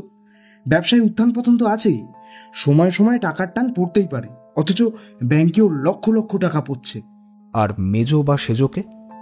মেজো ভালো চাকরি করে, তাও ওকে 10 লক্ষ টাকা দিয়ে গেছেন। আর সেজো তো ফক্কা, কারণ কিছুদিন আগেই সেজোর নিজের ব্যবসায় বাবা অনেক টাকা দিয়েছিলেন, ওকে নগদ কিছুই দেননি। আর মেয়েদের? ছোট পেয়েছে 10 লক্ষ, আর বড় মানে সুবালার ওপর বাবার খুব অসন্তুষ্টি ছিল, ও আবার কোর্ট দেখিয়েছিল, ওকে দিয়েছেন 5 লক্ষ টাকা। সব থেকে মজার কথা কি জানেন? কোথাকারকে আমরা ভাতে দে, অবন্তিকা পেয়েছে টাকার সিংহভাগ। ভাবতে পারেন, একটা বাড়ির কাজের মেয়ে সে পাবে 50 লক্ষ টাকা। এছাড়া বাকি যা টাকা থাকবে সবকিছু দান করে গেছে বিভিন্ন সেবা প্রতিষ্ঠানে। এমনকি ওর যে ফিক্সড ডিপোজিট আছে বিভিন্ন জায়গায়, সবকিছুই যাবে ওই প্রতিষ্ঠানে। আর এত বড় বাড়িটা? সমান 4 ভাগে ভাগ হবে। সেটা অবশ্য একদিকে ভালোই, নইলে দুদিন পর তো আবার ভাই ভাই ক্যাচাল শুরু হতো। ঠিক আছে, আর কিছু জানার আছে আপনার? আমি একবার আপনার মিসেসের সঙ্গে কথা বলবো। সে কি, আবার তাকে কেন? বাড়ির মেয়েদেরও কি আপনারা ডিস্টার্ব করবেন নাকি? মেয়েরা এসব ব্যাপারে কি বলবে? মেয়েরা যে ব্যাপারে ভালো বলতে পারবেন সেটাই তাকে জিজ্ঞাসা করব, যেটা আপনারা পারবেন না। ওকে একবার ডেকে দিলে ভালো হতো। গজগজ করতে করতে সাত্তকী চলে গেলেন। দীপু বলল, একটা ব্যাপার ভাবাচ্ছে নীলদা। কি? সাত্ত্বিকবাবুর উইলটায় একটু বেখাপ্পা নয় কি? এ কি ভাই বোনের মধ্যে ঝগড়া বাঁধাবার কল? হয়তো সাত্ত্বিকবাবুর তেমনই কোনো প্ল্যান ছিল। তার মানে? স্ত্রী বিয়োগের পর ছেলে মেয়ে কারোর কাছ থেকেই উনি কোনো শান্তি পাননি, সর্বদা ভয়ে ভয়ে থেকেছেন কে কখন ওকে মেরে দেয়। উইলটা হচ্ছে জমানো রাগের একটা বহিঃপ্রকাশ। আর অবন্তিকা, তাকে এত টাকা দেওয়ার কারণ কি? অন্য কোনো ব্যাপার নেই তো? অন্য ব্যাপার বলতে? সেটা বলতে পারলে তো লেটা চুকেই যেত। যাগ্গে, শিবানী আসছেন, এখন চুপ কর। বেশ গিন্নি বান্ডি চেহারা, বড়লোক বাড়ির হৃষ্টপুষ্ট গিন্নি, মুখে অনাবিল সারল্য, পরনে লাল পাড় কোড়া শাড়ি, চোখে সেল ফ্রেমের চশমা, আর টসটসে মুখ দেখলেই বোঝা যায় বয়সটা ওই 30-এর কাছাকাছি। আমায় ডেকেছেন? হ্যাঁ ম্যাডাম, আপনাদের এই অশৌচ পিরিয়ডে একটু বিরক্ত করতেই হলো। বুঝতেই পারছেন, আপনার শ্বশুর মশাইয়ের মৃত্যুটা পুলিশ খুব একটা স্বাভাবিকভাবে মেনে নেয়নি। হ্যাঁ, সেটা বুঝেছি। বেশ, আপনি কি জানতে চান বলুন। একটু বসতে পারলে ভালো হতো। নিশ্চয়ই, চলুন সামনের ঘরেই বসি। অবন্তিকার ঘর কোনটা? অবন্তিকার ঘরে যাবেন? সেটা তো বাবার ঘরের লাগোয়া একটা ছোট্ট ঘর। চলুন না, যদি আপনার কোনো আপত্তি না থাকে। না না, আমার আপত্তি হবে কেন, চলুন। অবন্তিকার ঘর বন্ধই ছিল। শিবানী চাপ দিতেই খুলে গেল। বাইরে থেকে শিবানী জিজ্ঞাসা করলেন যে, অবন আছিস নাকি? অবন্তিকা বলল, হ্যাঁ বড় বৌদি, আছি, এসো। 3 জন ঘরে ঢুকতেই অবন্তিকা বলল, ও, আপনারা এসেছেন? কিন্তু আমার ওই ছোট খাটটায় তো আপনাদের বসতে হবে। আসলে ঘরে তো মাত্র একটাই চেয়ার। নিশ্চয়ই আপনারা আমার ঘরটা দেখতে এসেছেন। দেখুন, যা দেখার দেখুন। 10x8-এর একটা অ্যান্টি চেয়ার টাইপ। নীলার দীপু খুব ভালো করেই ঘরটাকে জারিপ করা শুরু করলো। ঘরের দুপাশে 2টো দরজা, একটা বাইরে থেকে আসার আর অন্যটা 1 পাল্লার একটা দরজা, যেটা দিয়ে পাশের ঘরে যাওয়া যায়, সাত্ত্বিকবাবুর ঘর। বাইরের দিকে একটাই মাত্র জানালা। ঘরের আসবাব বলতে একটা সিঙ্গেল বেডের খাট, একটা আলমারি, আর বসার জন্য মাত্র একটাই চেয়ার, আর তার লাগোয়া একটা টেবিল। টেবিলে কিছু বই আর কাগজপত্র। নীল চেয়ারে বসতে বসতে শিবানী দেবীকে বললেন, ম্যাডাম, আপনি খাটটাই বসুন। এখন কটা দিন তো আমাদের খাটে বসা বারণ, আপনি শুরু করুন। বেশ, আপনাকে প্রশ্ন করার আগে আমি অবন্তিকাকে একটা প্রশ্ন করব। এই তো সেদিন কত কিছু জিজ্ঞেস করলেন, আরও বাকি আছে। দেখুন, আমি যা জানি আমি তো সবই আপনাদেরকে বললাম। সবই বলেছ কিনা সেটা তুমিই জানো। আর যেটা জিজ্ঞাসা করছি তার উত্তর দাও। রাত 11টায় সাত্বিকবাবু শুতে যেতেন, শুয়েই কি ঘুমিয়ে পড়তেন? ওনার ঘুম হতো না বলেই তো ডাক্তারবাবু ওনাকে ট্র্যাঙ্কুইলাইজার প্রেসক্রাইব করেন। রাতে খাবার আধ ঘন্টা আগে আমি সেটা খাইয়ে দিতাম, আর বিছানায় শুলে উনি সঙ্গে সঙ্গে ঘুমিয়েও পড়তেন। জেঠুকে শুইয়ে দিয়ে ঘরের আলো নিভিয়ে তারপর আমি নিচে চলে যেতাম। আর তুমি কখন শুতে? খাওয়া দাওয়া সেরে এসে একটা বই নিয়েই আমি শুয়ে পড়তাম। তারপর এক সময় কখন যে ঘুমিয়ে পড়তাম। নিচে যখন খেতে যেতে তখন কি দুটো দরজায় লক করে যেতে? আমার ঘর থেকে দাদুর ঘরে যাওয়ার জন্য যে দরজাটা আছে ওতে কোনো লক সিস্টেম নেই। ওই এপাশ থেকে একটা ছিটকিনি টেনে দিলেই হয়ে যায়। অন্য সময় যদি ঘরের বাইরে যাওয়ার দরকার পড়ে ওই দরজাটা ভেজিয়ে দিয়ে চলে যেতাম। বাইরের দিকের দরজা লক করার কথা আমি কখনো ভাবিনি। আর সেদিন দরজাটা ভেজিয়েই আমি নিচে নেমে যাই। খাওয়া দাওয়া শেষ হওয়ার ঠিক কতক্ষণ পরে নিজের ঘরে ফিরে এসেছিলে? তা আধ ঘন্টা হবে। অর্থাৎ ওই আধ ঘন্টায় যে কেউই তোমার ঘর দিয়ে সাত্বিকবাবুর ঘরে যেতে পারে। আর আধ ঘন্টা খুনটা করার জন্য যথেষ্ট, তাই না? খানিকটা থতমত খেয়ে গেল অবন্তিকা। কিন্তু আপনি এসব কথা আমাকে কেন জিজ্ঞেস করছেন? না, এমনি। তুমি একটু বাইরে গিয়ে অপেক্ষা করো, তোমার বড় বৌদিকে আমি কয়েকটা প্রশ্ন করব। সামান্য ইতস্তত করবার পর অবন্তিকা নিঃশব্দে বেরিয়ে গেল। নীল কিছু প্রশ্ন করবার আগেই শিবানী দেবী বললেন, আপনি কি বাবার মৃত্যুটা নিয়ে অন্য কিছু ভাবছেন? ম্যাডাম, আমি সত্যটাকে খুঁজে বার করার চেষ্টা করছি। অর্থাৎ সেই রাত্রে সত্যিই কি ঘটেছিল।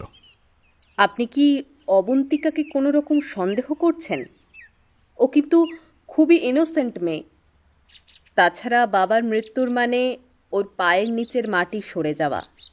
ও যে এখন কোথায় যাবে সেটাই তো চিন্তার ব্যাপার।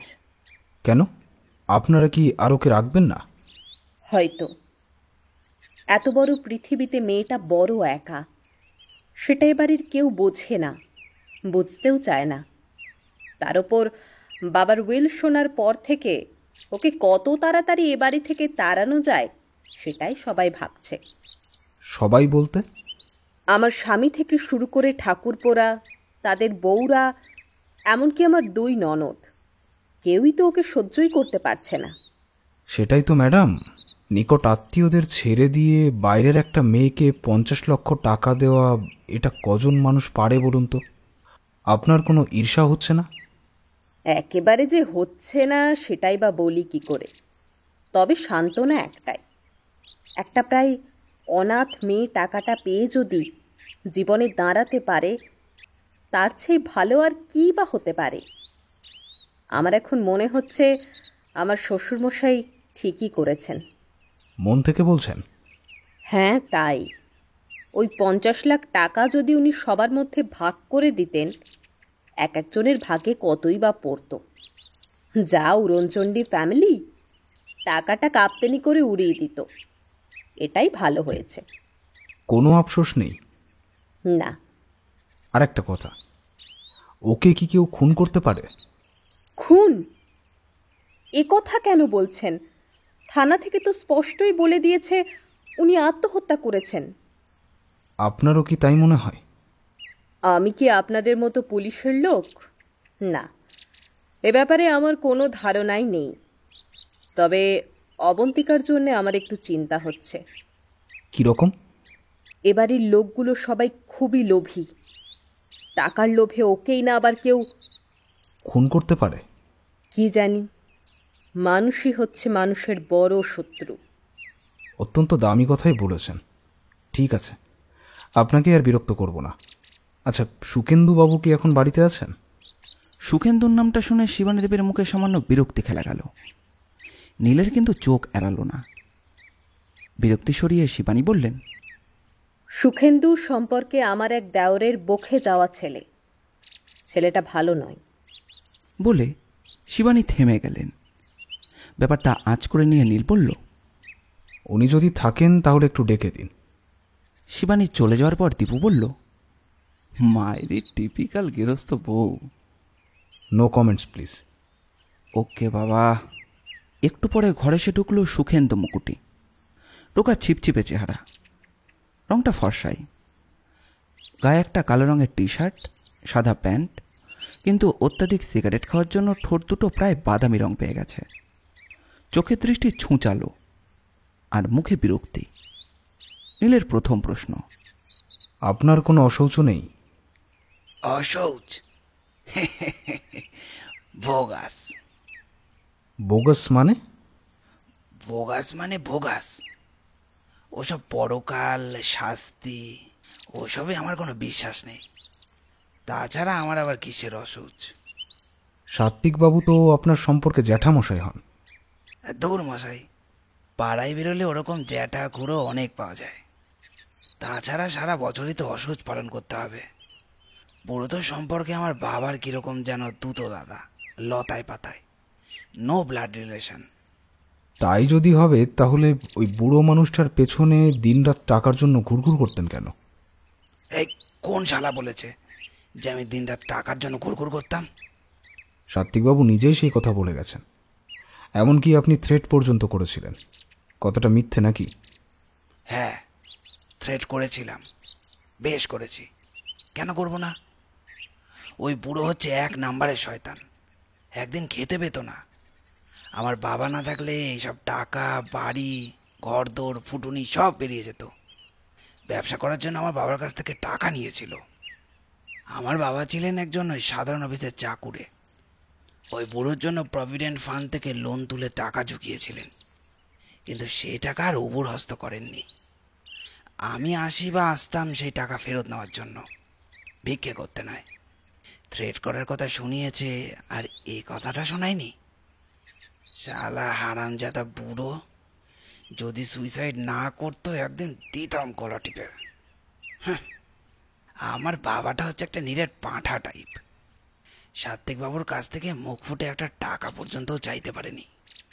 উনি যে সুইসাইড করেছেন এই ব্যাপারে আপনি এতটা শিওর হচ্ছেন কি করে? অন্তর্দাহ মশাই, অন্তর্দাহ। সারা জীবনে প্রচুর পাপ করেছে, নিজের পাপের শাস্তি নিজেই নিয়েছে। না হলে হয়তো কারোর হাতে একদিন খুনই হয়ে যেত। যাকে, আমার আর ভ্যানতারা করতে ভাল লাগছে না। আপনার কোনো প্রশ্ন করার কি আছে? আমি জানি আপনি কেন আমাকে ডেকেছেন। ভাবছেন আমি বুঝি বুড়োকে খুন করেছি কি, তাই তো? আফসোস, খুনটা হাতছাড়া হয়ে গেল। তখনকার দিনে 1,00,000 টাকা, আজ যে তা কত দাম। আমার বাবার দেওয়া সেই টাকাটা যদি পেতাম। তা আপনি এখন কি করেন? বেকার, লেখাপড়ায় বেশি দূর এগোতে পারিনি। কেটে কুটে বাবার অফিস থেকে রিটায়ারমেন্টের পর যৎসামান্য যা টাকা পাবেন তা দিয়েই সংসার চলবে। আমাকে ব্যবসা করার টাকা কি দেবেন? থাক, আমার আর কিচ্ছু শুনে লাভ নেই। এখন ঘুরঘুর করছে ওই বুড়োর আপকগুলোর থেকে যদি কিছু টাকা উসুল করতে পারি, তবে সব কটাই তো হচ্ছে আমার, কিছুই পাওয়া যাবে না। তা আমি কি যেতে পারি? যেতে পারেন, তবে একটা প্রশ্নের উত্তর দিয়ে। বলুন। এই যে একটা বাইরের মেয়ে অবন্তিকা, উইল অনুসারে তিনি পাচ্ছেন 50 লক্ষ টাকা।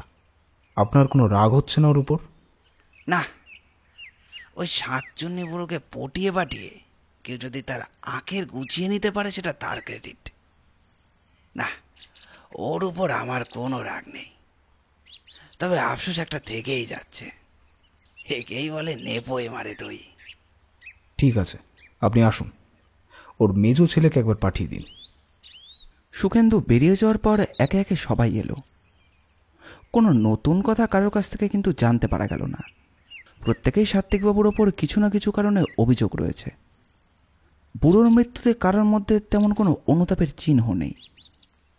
তবে একটা নতুন বড় খবর শোনা গেল বড় মেয়ে সুরবালার কাছ থেকে, যেটা এর আগে কেউ বলেনি। আমার বাবার নাম সাত্বিক গোস্বামী। কত যে সাত্বিক লোক আমি ছাড়া আর কেউ জানে না। ঘরের বউ ফেলে বাইরের মেয়ে নিয়ে ফুর্তি করত। ওই বাবার জন্যই তো আমার মাকে দগ্ধে দগ্ধে মরতে হয়েছে। মরার আগে মা আমার সব কিছু বলে গিয়েছিল। মা চলে যেতে উনি নাকি বাউরি হয়ে গেছেন। ওসব হচ্ছে লোক দেখানো ভরম। ওই যে মেয়েটাকে দেখছেন, অবন্তিকা, রূপ আর যৌবন দিয়ে বাবাকে হাতের মুঠো এনে ফেলেছিল। পশ্চাৎ বুড়ো শেষকালে কিনা মেয়ের থেকে বয়সে ছোট একটা মেয়েকে নিয়ে ফুর্তি করত। আমি প্রোটেস্ট করেছিলাম বলে আমায় দু চোখকে দেখতে পারতো না। তার ফল তো দেখলেন, সব থেকে কম টাকা দিয়ে গেছেন আমাকে।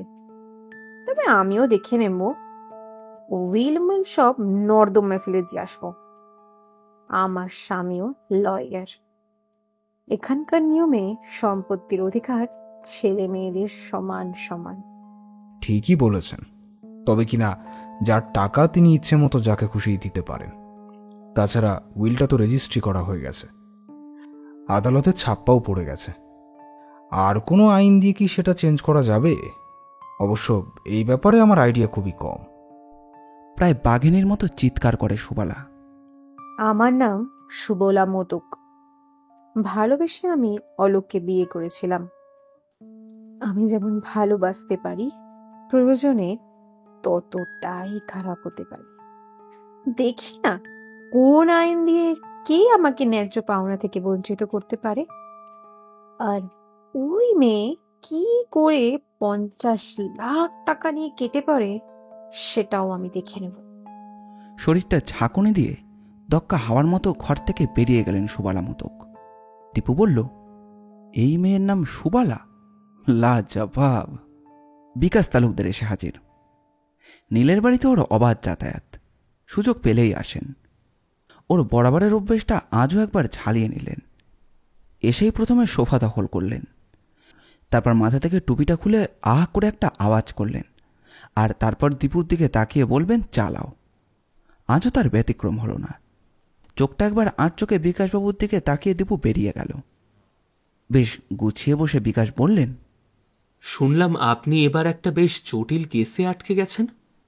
নীল একটা বই পড়ছিল, বই থেকে মুখটা না তুলেই বলল, সংবাদটা কোথায় পেলেন? আরে বাবা, এসব খবর কি চাপা থাকে নাকি? পরিতোষ আমায় ফোন করে জানালো। এমনটা এর আগে কখনো হয়নি। কেসটা এমনই বুঝে ওঠাই দায়, এটা হোমিসাইড নাকি সুইসাইড। একবার মনে হচ্ছে গোস্বামী বাড়ির যে কোনো একজন ভদ্রলোককে খুন করতে পারে। যে প্রসেসে মৃত্যুটা ঘটেছে সেই প্রসেসে মার্ডার করাও যেতে পারে। আবার আত্মহত্যাটাও বিচিত্র নয়। উনি বেশ কিছুদিন যাবৎ মেলানকলিতে ভুগছিলেন, এই থেকে আত্মহত্যা সম্ভব। আবার সকলের মোটিভ ঘাটলে কোনো এক অবসরে তাকে খুন করাও খুব একটা কঠিন কাজ নয়। হ্যাঁ, কিছুটা পরিতোষের মুখেই শুনেছি। কাউকে কি সন্দেহ করতে পারছেন? কে নয়, সবারই খুনের মোটিভ আছে। আসলে বৃদ্ধ সবাইকেই চটিয়ে রেখেছিলেন, কেউই ওকে সুনজরে দেখত না, আর ওইখানেই সব গুলিয়ে যাচ্ছে। কাকে সন্দেহ করছেন? মানে কার দ্বারা সম্ভাবনাটা বেশি? সবচেয়ে বেশি সম্ভাবনা তো অবন্তিকার ওপর। ওর পক্ষে সুযোগটা সবচেয়ে বেশি। তার উপর বৃদ্ধের উইলে লেখা আছে যে মেয়েটির কোনো আত্মীয় না হওয়া সত্ত্বেও সে পেয়েছে সবচেয়ে বেশি টাকা। আমার একটা আশঙ্কা গ্রো করছে। কি? অবন্তিকা না মার্ডার হয়ে যায়। কারণ ওই বাড়িতে দুজন ছাড়া আর কেউই এ প্রাপ্তিটা মেনে নিতে পারেনি। তারা কারা? বাড়ির বড় বউ শিবানী দেবী, আর ওদের পরিবারের একটা উড়ো পাখি সুখেন্দু। ও যে কতটা সত্যি মিথ্যে বলছে জানি না। সেও দেখলাম অবন্তিকার বিশাল অ্যামাউন্টের টাকা পাওয়ায় প্রায় নির্লিপ্ত। অবশ্য ছেলেটার টাকার খায় খুব। আরও একজন আছে। তবে বাংলার একটা প্রবাদ আছে, যত গর্জে তত বর্ষে না। সুবালাকে দেখে মনে হলো না পাওয়ার ক্ষোভ থেকে অতিমাত্রা রাগ উগড়ে দিল। তবে ওইটুকুই। ওর পক্ষে বেশি এগোনো মনে হয় সম্ভব না। তা আপনার খবর কি বলুন? ও হো, এ তো একেবারে সেম কেস। হঠাৎই মনে পড়ে গেল। আত্মহত্যা বলে কেসটা ধামাচাপা পড়ে গিয়েছিল, কিন্তু আমার মনে হয় একটা খটকা বিধে আছে। কীরকম? ঘটনাটা খুব উল্লেখযোগ্য ঘটনা নয়, মামুলি একটা সুইসাইড কেস। এই নিয়ে কাগজে বেশ কদিন ছোট করে হলেও নিউজটা বেরিয়েছিল। 15-16 বছরের একটি ছেলে গলায় কাপড়ের ফাঁস লাগিয়ে সিলিং ফ্যান থেকে ঝুলে পড়েছিল। একটা চিরকুটে লিখে গিয়েছিল সে স্বেচ্ছায় আত্মহত্যা করতে চায়। তার মৃত্যুর জন্য কেউ দায়ী নয়। ছেলেটির স্কুলেও পুলিশ কিছু জিজ্ঞাসাবাদ করেছিল, কিন্তু উল্লেখযোগ্য কিছু পায়নি। ব্যাস, পুলিশ 2-1বার এসে কিছু জিজ্ঞাসাবাদ করে কেসটা ক্লোজড করে দেয়। তাছাড়া অভিরূপ বাবুর দিক থেকে থানায় কোনো অভিযোগও কিন্তু জমা পড়েনি। দীপু চায়ের ট্রেটা নামিয়ে রাখতে রাখতে বলল, 3 বছর আগে কোথাও একটা ছেলে গলায় ফাঁস লাগিয়ে মরে গিয়েছে, সেটার সঙ্গে আপনি সাত্বিকবাবুর কেসটাকে সেম কেস বলে চালিয়ে দিলেন। একটু রাগ চোখেই দীপুর দিকে তাকালেন বিকাশ। ওহে ছোকরা, আগে পুরো ব্যাপারটা শোনো, তারপর না হয় কমেন্ট করো। ছেলেটি ছিল তার বাবা মায়ের সবেধন নীলমণি, খুবই আদর যত্নের মানুষ। পড়তো একটা ইংলিশ মিডিয়াম স্কুলে। বাবাও খুব ভালো চাকরি করতেন, মাইনেও পেতেন দেদার। মা ছিলেন স্কুল মিস্ট্রেস। এ পর্যন্ত সব ঠিকই ছিল, কিন্তু আসল সংকটটা শুরু হয়েছিল এখান থেকেই। আসলে আজকের মানুষ ছোট পরিবার, সুখী পরিবারে বিশ্বাসী। তারা একটা সন্তানের পর যে আর একটা সন্তানের প্রয়োজন সেটা ভাবতেই চান না। আমাদের অভিরূপ বা তার স্ত্রী বিপাশাও নতুন করে আর সংসার বাড়াননি। ফলে ছেলেটি মানে কাজল যে ক্রমশ একা হয়ে যাচ্ছে, সেদিকে তাদের কারো হুঁশ ছিল না। আর্থিক সাচ্ছল্য আর ভোগবিলাসের বিপুল সম্ভারে দিব্যি চালিয়ে যাচ্ছিলেন। বাবা মায়ের এই উদাসীনতা ক্রমশ ছেলেটির ঘাড়ে চেপে বসেছিল। কাজল ছিল একটু ইন্ট্রোভার্ট ধরনের, তার তেমন কোনো বন্ধু বান্ধবও ছিল না। আসলে অভিরূপ আর বিপাশার একটা ধারণা জন্মেছিল, কাজল যদি বাইরে বন্ধু বান্ধব নিয়ে মেতে ওঠে তাহলে সে অচিরেই বকে যাবে। আর একটা জিনিস তো বোঝেনি, ইদানিং সময়ে বিশেষ করে ইংলিশ মিডিয়াম স্কুলে পড়াশোনার চাপ কত বেশি। ছেলেরা সবসময় সেই চাপ নিতে পারে না। ওদিকে ক্লাসে রেজাল্ট খারাপ করলেও স্কুলের ওয়ার্নিং, আর এদিকে অভিভাবকদের থ্যাতানি। কাজলও বোধ হয় এই চাপটা নিতে পারছিল না। যতদূর সম্ভব সে বইপত্র মুড়ে রেখে নিজেদের ছোট্ট ব্যালকানিতে আপন মনে কল্পনার জগতে বিচরণ করত। ফলে স্কুল থেকে বারবার ওয়ার্নিং লেটার আসতে শুরু করল। কাজলের ব্যাপারটা কিছুটা ফিল করে অভিরূপ আর বিপাশা নিজেদের মধ্যেই কিছু আলাপ আলোচনা করেছিলেন। এরপর তারা একটি প্রাইভেট আন্টির ব্যবস্থা করল। কিছুদিন আন্টিও লক্ষ্য করলেন কাজলের লেখাপড়ায় তেমন মন নেই, অধিকাংশ সময় মন মরা হয়ে থাকে সে। কিছু একটা ব্যাপারে সে কিছু ভাবে নিশ্চয়। ভাবতে ভাবতে সে বিষাদ সাগরে ডুব দেয়। কাজলের রকম দেখে আন্টি অভিরূপকে সমস্ত কিছু জানায়। অভিরূপ একদিন এই নিয়ে কাজলকে বেশ বকাঝকাও করেন, সম্ভবত 2-1টা চড় চাপড়ও মারেন, অনেক কটু কথাও শুনিয়েছিলেন। এইভাবেই চলছিল। হঠাৎ একদিন একটা ঘটনায় সংসারটা প্রায় এলোমেলো হয়ে গেল। স্কুল থেকে বাড়ি ফেরার পথে রাস্তা পার হতে গিয়ে বিপাশা বাসের ধাক্কায় বড় রকমের চোট পায়। তাকে আর বাঁচানো যায়নি। একটা ভরভরন্ত সংসার প্রায় এলোমেলো হয়ে যাওয়ার জোগাড়। মায়ের মৃত্যুর পর কাজল আরও বেশি বিমর্ষ হয়ে পড়ে। স্ত্রীকে হারিয়ে অভিরূপ আরও বেশি করে সংসারে উদাসীন হয়ে পড়েন। তখন তার বাড়ি ফেরারও সময়ের কোনো ঠিক ঠিকানা থাকে না। মাঝে মধ্যেই তিনি ড্রিঙ্ক করে বাড়ি ফিরতেন। দোপাটি মানে কাজলের আন্টি একদিন অভিরূপকে ডেকে বলেছিল যে, অভিরূপ বাবু, আমি জানি আপনার স্ত্রী চলে যাওয়ার পর আপনার মানসিকতা অনেকটা পাল্টে গেছে, যাওয়ারই কথা, কিন্তু আপনাকে তো কাজলের কথাটা ভাবতে হবে। একেই তো ছেলেটা একটু বিমর্ষ প্রকৃতি, তার উপর মাকে হারিয়েও ও আরও বেশি নিশ্চুপ হয়ে গেছে। একদিনের জন্য আমিও ওকে কাঁদতে দেখিনি।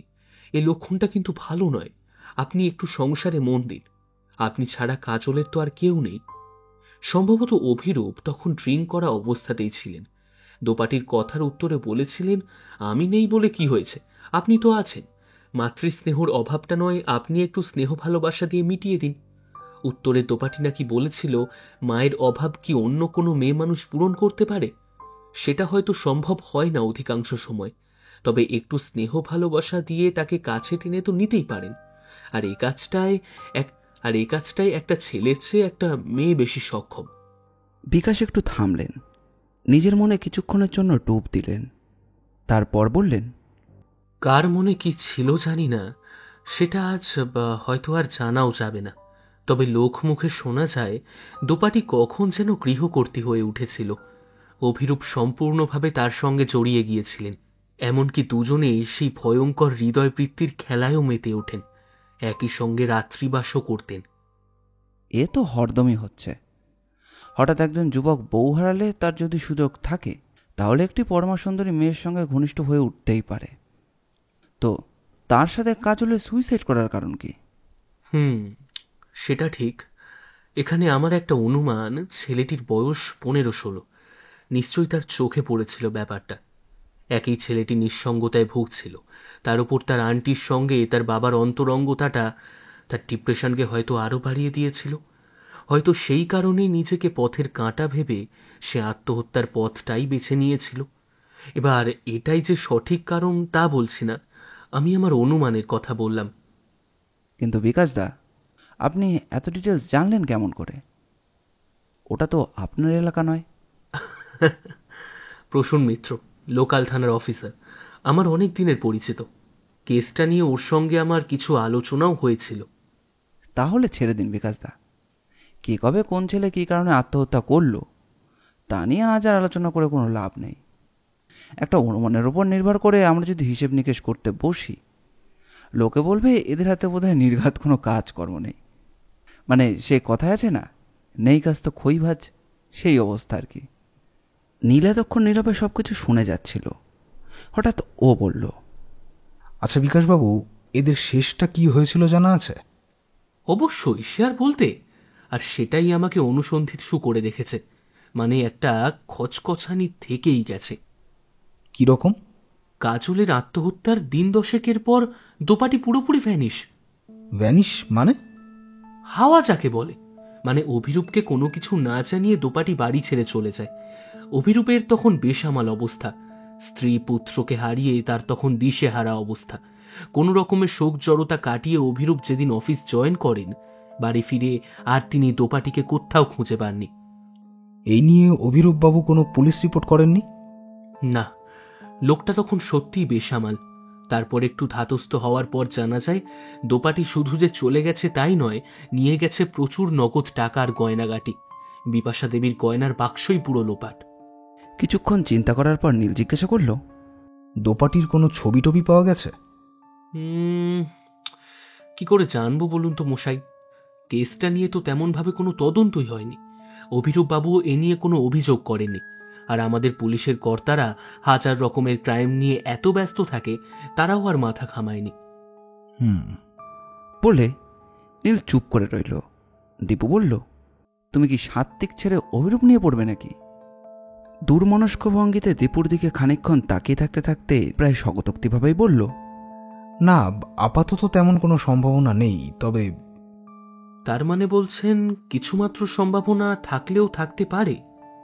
সে কথাও বলছি না, কারণ দু জায়গায় দুটো ঘটনা ঘটেছে, মাঝখানে 3 বছরের ব্যবধান। কিন্তু দুটো ঘটনায় আত্মহত্যার ঘটনা। যদিও সাত্ত্বিকবাবুর মৃত্যুটা এখনো হত্যা বা আত্মহত্যা বলে প্রমাণিত হয়নি। যদি আত্মহত্যা হয়ে থাকে তাহলে একটা ক্ষীণ যোগসূত্র আছে। কিরকম?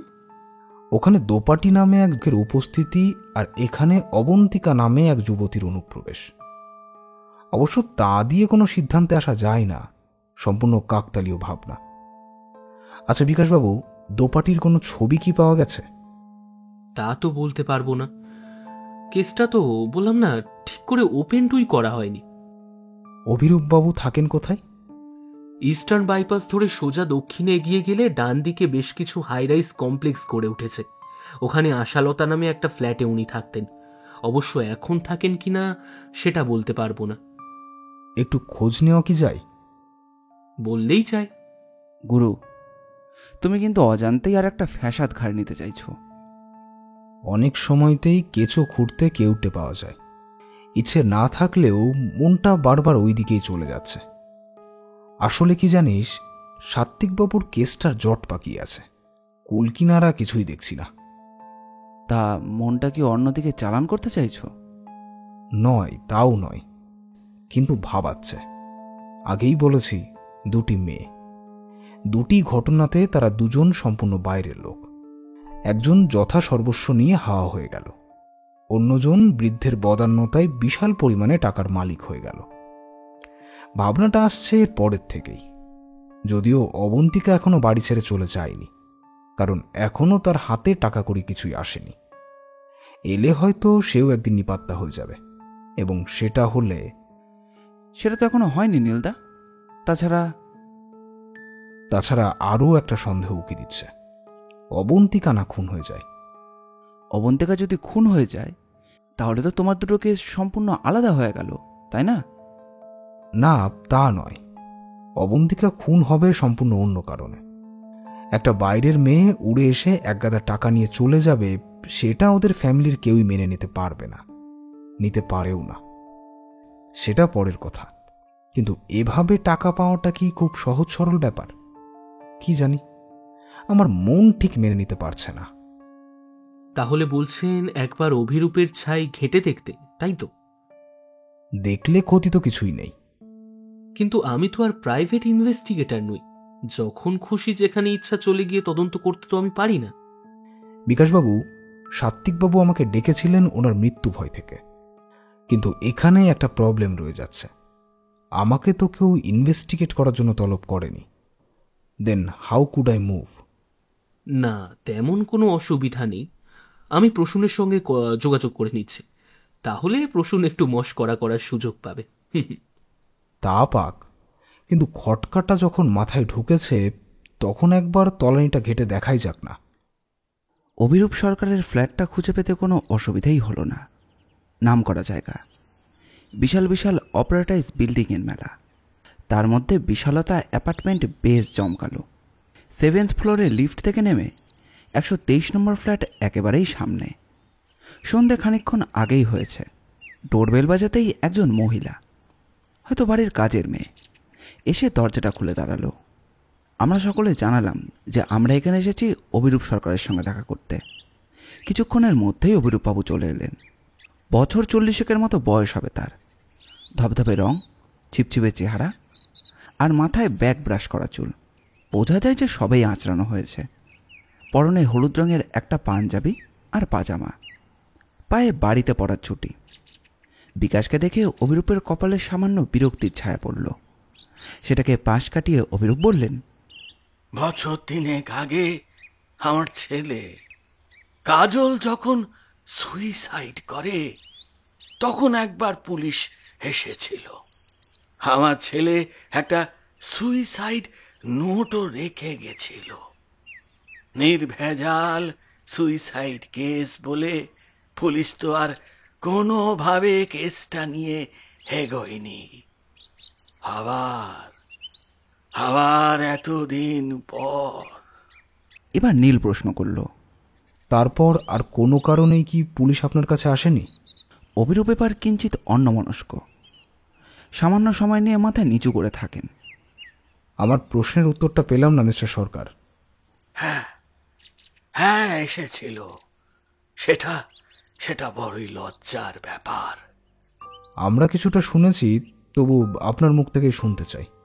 তার আগে জিজ্ঞেস করছি, এনার ধরাচুরো দেখে বুঝতেই পারছি ইনি পুলিশের একজন অফিসার, কিন্তু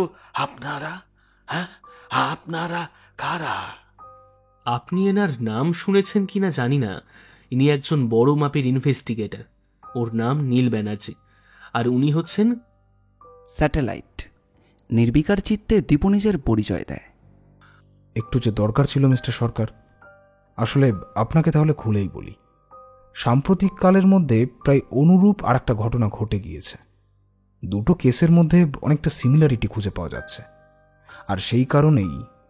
খুব সংক্ষেপে সাত্ত্বিক গোস্বামী রহস্যময় মৃত্যু এবং সম্পূর্ণ বাইরের একটি মেয়ে প্রায় 50 লাখ টাকার বেনিফিট পাওয়ার সংবাদটুকু জানিয়ে বলল, আপনার এখানেও ঘটেছে একটা সুইসাইড কেস, এবং তারপরেই আর একটি অজানা মেয়ের। হ্যাঁ, সেটাও আমরা জেনেছি। আমাদের প্রশ্নটা অন্য জায়গায়। দোপাটি দেবীকে আপনি আগে থেকে চিনতেন? আমি ওকে বিশ্বাস করেছিলাম। আমার স্ত্রীর মৃত্যুর পর চেষ্টা করেছিলাম, কিন্তু পারিনি। কিরকম? আমার স্ত্রী বালিগঞ্জের একটি ইংলিশ মিডিয়ামের শিক্ষয়িত্রী ছিলেন। দোপাটি ছিল ওর কলিগ। মাঝে মাঝেই ও আমার স্ত্রীর কাছে আসতো। একদিন বিপাশাই দোপাটির সঙ্গে আমার আলাপ করিয়ে দেয়। আলাপটা কি নিছকই আলাপ ছিল? প্রথমটা তাই ছিল, তবেটাই বলুন। ভাবতে ভাবতে একটু অন্যমনস্কতা, সেটা কাটিয়ে নিয়ে অভিরূপ বললেন, ঠিক ডানা কাটা না হলেও দোপাটিকে বেশ সুন্দরী বলা যায়। ওর চটুল চাহনি, প্রাণ খোলা হাসি আর রমণীয় উপস্থিতির একটা ঘোর লেগে গেছিল আমার মধ্যে। কিন্তু আপনার স্ত্রী তো ছিলেন। হ্যাঁ হ্যাঁ, ছিলেন। সেদিক থেকে কোনো ফাঁকি ছিল না। কিন্তু এক যুবতী এবং সুন্দরী রমণীর শরীরী ভাষার আবেদন অনেক একনিষ্ঠ পুরুষের মনেও চাঞ্চল্য আনে। আমারও এসেছিল, আর সেটা বুঝতে পেরেছিল বিপাশা।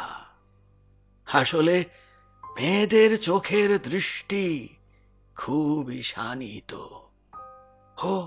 ও আমাদের চাল চলনের মধ্যে হয়তো কিছু সর্বনাশের ছায়া দেখতে পেয়েছিল।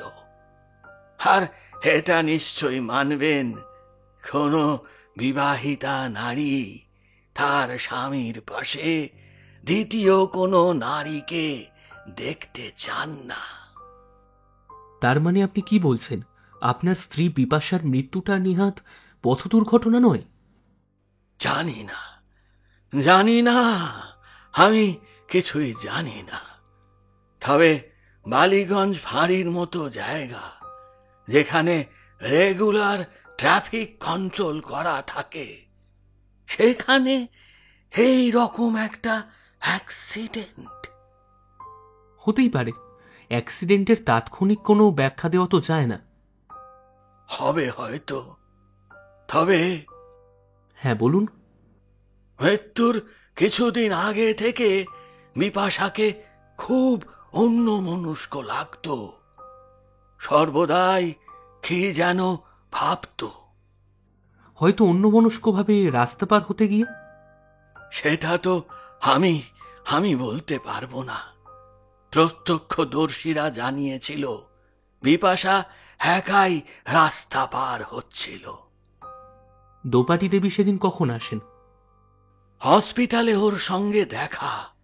কান্না মুখে ও আমার কাছে এসে একটাই কথা বলেছিল, বিপাশা দি তো চলে গেলেন।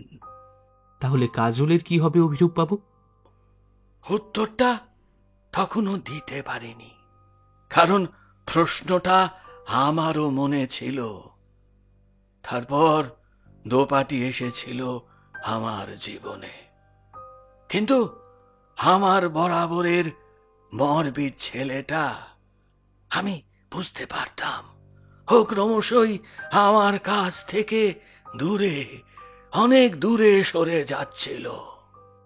কাজল তো আপনাদের ঘনিষ্ঠতার কথা জেনেছিল। হ্যাঁ, 15-16 বছরের ছেলে কিছু তো নিশ্চয়ই বুঝতে পারত। ছেলের সঙ্গে এই নিয়ে কোনো কথা হয়নি আপনার? কথা বলার আর কোনো সুযোগই আমায় দেয়নি। কাজল চলে যাওয়ার পর আমার অবস্থা খুবই সঙ্গীন হয়ে পড়ে। ভেঙে পড়তেও দোপাটি আমাকে ভেঙে পড়তে দেয়নি। ও আমাকে আশার আলো দেখিয়েছিল, আবার নতুন করে বাঁচার কথা বলেছিল। হয়তো সেটাও হয়ে যেত, কিন্তু ওর কোন রূপটা ঠিক কোনটা বেঠিক তা আমি আজও বুঝে উঠতে পারিনি। ভালোবাসার আগুনে জ্বালিয়ে নতুন করে স্বপ্ন দেখানো, নাকি সম্পূর্ণ যাকে বিশ্বাস করতে চেয়েছিলাম তার তার প্রবঞ্চনা? আজও বুঝে উঠতে পারিনি। স্কুলে কোনো খবর নেন? স্কুলের চাকরি ছেড়ে দিয়েছে। কোথায় গেছে কেউ জানে না। ওর বাড়ি হাজরার দিকে, কিন্তু সেখানেও পাইনি। ভাড়া বাড়িতে থাকতো, সেটাও ছেড়ে দিয়েছে। কোনো ছবি টবি? আমার মোবাইল ফোনে ওর একটা ছবি তুলেছিলাম। ছবিও তুলতে চাইতো না, ওর অজান্তেই তুলে রেখেছিলাম। But it was too much hazy. একটা প্রিন্ট কপি যে দরকার। কি হবে, হয়তো আপনারা কোথাও না কোথাও তাকে একদিন খুঁজে পাবেন, আইনের শাস্তি হয়তো একদিন পাবে। কিন্তু আমি কি পারবো তাকে দোষী সাব্যস্ত করে কাঠগড়ায় তুলতে? না না না না না, বোধহয় পারবো না। নাকি সামান্য কটা দিনের সুখের স্বপ্নটা আর ফিরে পাবো? ছেড়ে দিন, যে যায় সে তো হার ফিরে আসার জন্য যায় না। মানছি, মনের দিক থেকে আপনি খুব ভেঙে পড়েছেন। পড়েছিলাম একটা মেয়ের লোভনীয় সরল আত্মসমর্পণ, আগামী ভবিষ্যতের স্বপ্ন দেখানো আশ্বাস। প্রথমে আমি বিশ্বাসই করতে পারিনি। তারপর দেখতে দেখতে 3টে বছর কেটে গেছে। প্রথমে যখন কোনো স্টেপ নিতে পারিনি, কি হবে আর সেসব ভেবে ওই কিছু টাকা আর গয়না নিয়েই যদি বেঁচে থাকতে পারে, থাকুক। আর আমার তো সংসারের কোনো বন্ধন নেই। যা রোজগার করি আমার নিজের জন্য, that is more than enough. কিন্তু অপরাধী তো কোনো শাস্তি পাবে না। আমি কি পারবো কোর্টে দাঁড়িয়ে সরাসরি দোপাটির বিরুদ্ধে চুরির অপবাদ দিতে? ঠিক আছে, এটা আপনি পরে ভেবে দেখবেন। তার আগে যে আমার কটি প্রশ্ন থেকে যাচ্ছে। বলুন। আচ্ছা, দোপাটি দেবীর সঙ্গে আপনার আলাপ কতদিনের? দোপাটি আমার স্ত্রীর কলিগ, একই স্কুলে ওরা দুজনেই পড়াতো।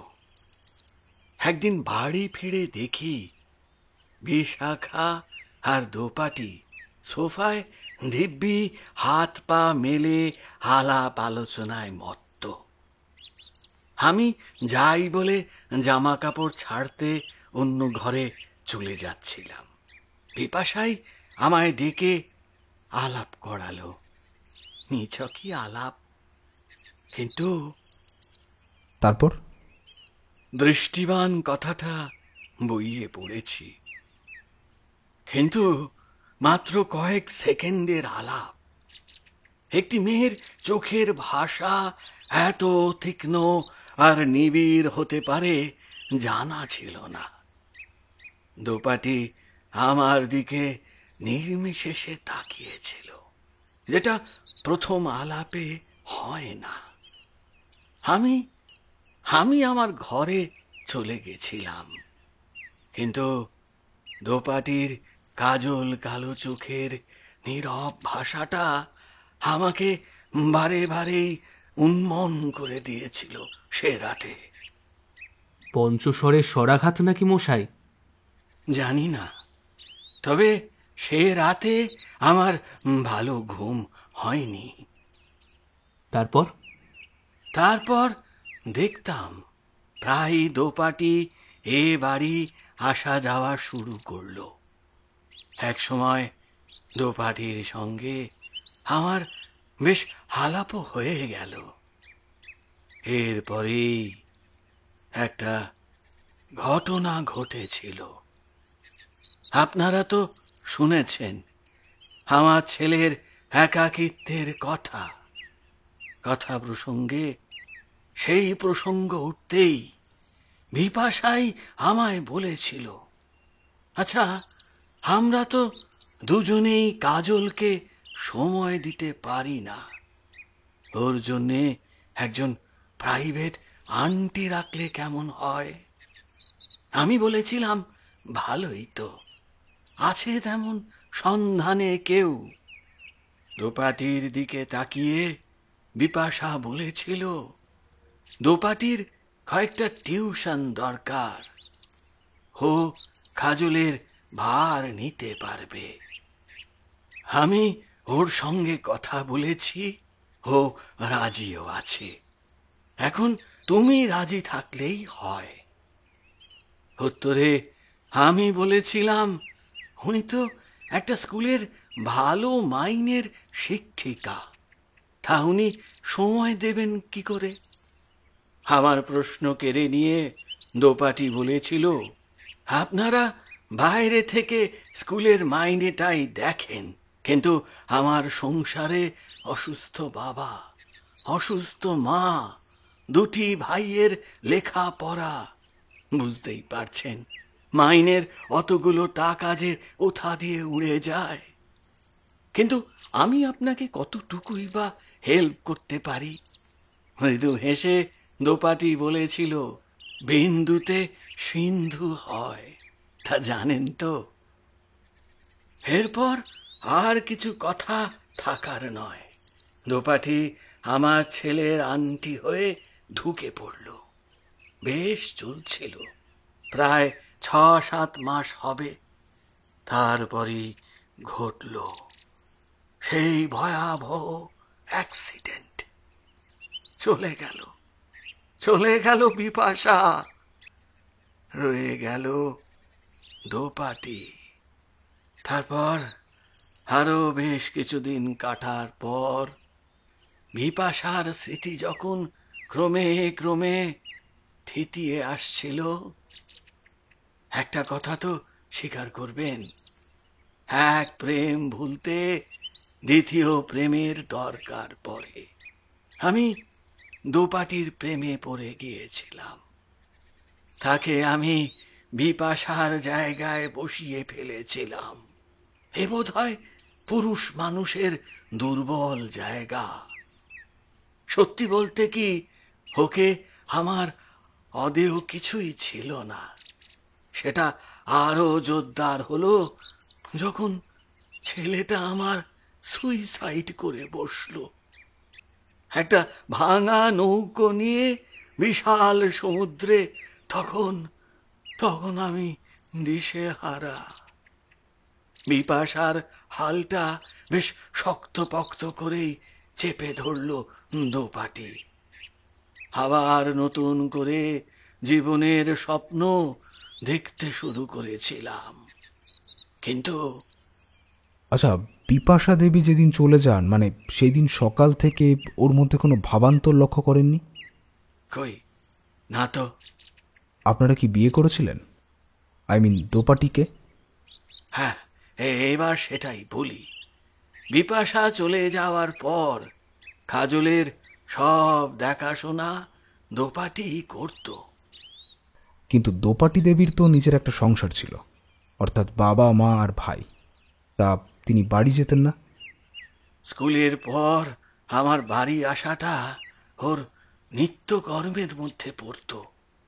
এসে দেখতাম ও কাজলের সঙ্গে বসে কথাবার্তা বলছে বা পড়াশোনার আলোচনা। তারপর রাত বাড়লে আমি কোনোদিন ওকে বাড়ি পৌঁছে দিতাম, আবার কোনোদিন ও আমার বাড়িতেই থেকে যেত। তার মানে বুঝতেই পারছেন, দুজন যুবক যুবতী একা একটি ফ্ল্যাটে, অসুবিধা হতো না? মিথ্যে বলবো না, আমরা একসঙ্গেই রাত কাটাতাম। এর মধ্যে অন্য বিপদের আশঙ্কা থাকার কথা। এইখানেই আমার সবচেয়ে বড় খটকাটা লাগলো। কিরকম? হঠাৎ একদিন দোপাটি স্কুল থেকে ফিরেই বলল ও কনসিভ করেছে। এটা তো স্বাভাবিক, তাহলে খটকাটা কিসের? যেহেতু আমরা তখনও স্বামী স্ত্রী নই, we are very much alerted for that, এবং তার জন্যে প্রিকশন যা নেওয়ার সেটা নেওয়া হয়েছিল উভয় পক্ষেই। এরপরেও কিভাবে কনসিভ করার মতো জায়গায় যেতে পারে আমার মাথায় ঢোকেনি। বেশ, তারপর কি হলো?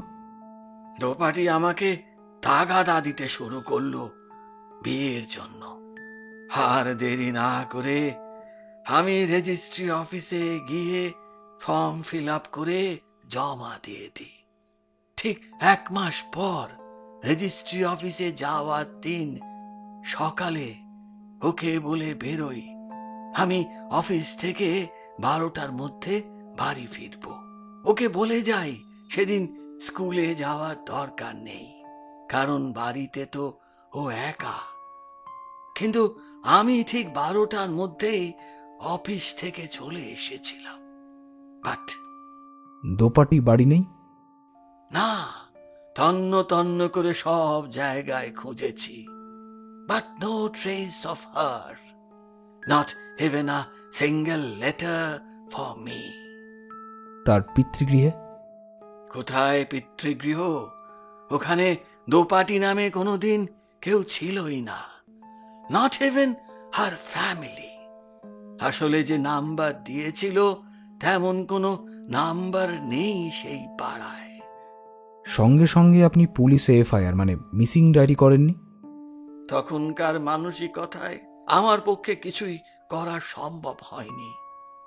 তবে ও যে সত্যি চলে গেছে তার প্রমাণ পেলাম যখন দেখলাম বিপাশার গয়নার বাক্সটাই পড়ে আছে, ভেতরটা খা খা করছে। আমার লকারে একটা কড়িও পড়েছিল না। এরপর আমি ওর স্কুলে খোঁজ নিই। সে রেজিগনেশন দিয়েছে মা হতে চলেছে বলে। সারা কলকাতায় সম্ভাব্য সব জায়গাতেই খুঁজেছি, but did not find her. ওর কোনো ছবি কি আপনার কাছে সত্যিই নেই? সত্যি মিথ্যের প্রশ্ন আসছে কেন? আমার মোবাইলে একবার একটাই ছবি তুলেছিলাম ওর অজান্তে, খুব হেইজি, কারণ ওর ছবি তুলতেই দিত না। ঠিক আছে, হেজি ছবিটা দিয়েই ডিজিটাল স্টুডিও থেকে প্রিন্ট আউট বার করে আনবেন। বলছেন আনবো? কিন্তু কি হবে সব করে? আপনারা তাকে অ্যারেস্ট করলে অধোবদনে আমার সামনে এসে দাঁড়াবে, তারপর আইন হয়তো তাকে শাস্তি দেবে। কিন্তু আমি যা হারালাম তা কি কোনোদিন আর ফেরত পাবো? আপনার ছেলের ঘরটা কি একবার দেখা যাবে? হ্যাঁ হ্যাঁ, নিশ্চয়ই নিশ্চয়ই, কিন্তু সেখানে তো পাবার মতো কিছু নেই। খান কত বই, জামা প্যান্ট, হ্যাঁ এই সব আর কি। তবু বেশ বেশ, হয়তো সামনের ঘরটাতেই আমার কাজল থাকতো। সময় নষ্ট না করে নীল, দীপু আর বিকাশবাবু ঘরে ঢুকে গেলেন। এলোমেলো একটা ঘর, চারিদিকে বই খাতা ছড়ানো। ঘরের এক কোণে এক কিশোরের ছবি, উজ্জ্বল প্রাণবন্ত চেহারা। এটা সেটা নানা জিনিস উল্টে পাল্টে দেখতে দেখতে একটা চাবি দেওয়া ড্রয়ারে এসে ওদের থামতে হলো। অনেক খোঁজাখুঁজির পর একটা বইয়ের নিচ থেকে পেল ড্রয়ারের চাবি, কিছু টাকা পয়সা আর পেন। ছেলেটার বোধহয় পেনের শখ ছিল।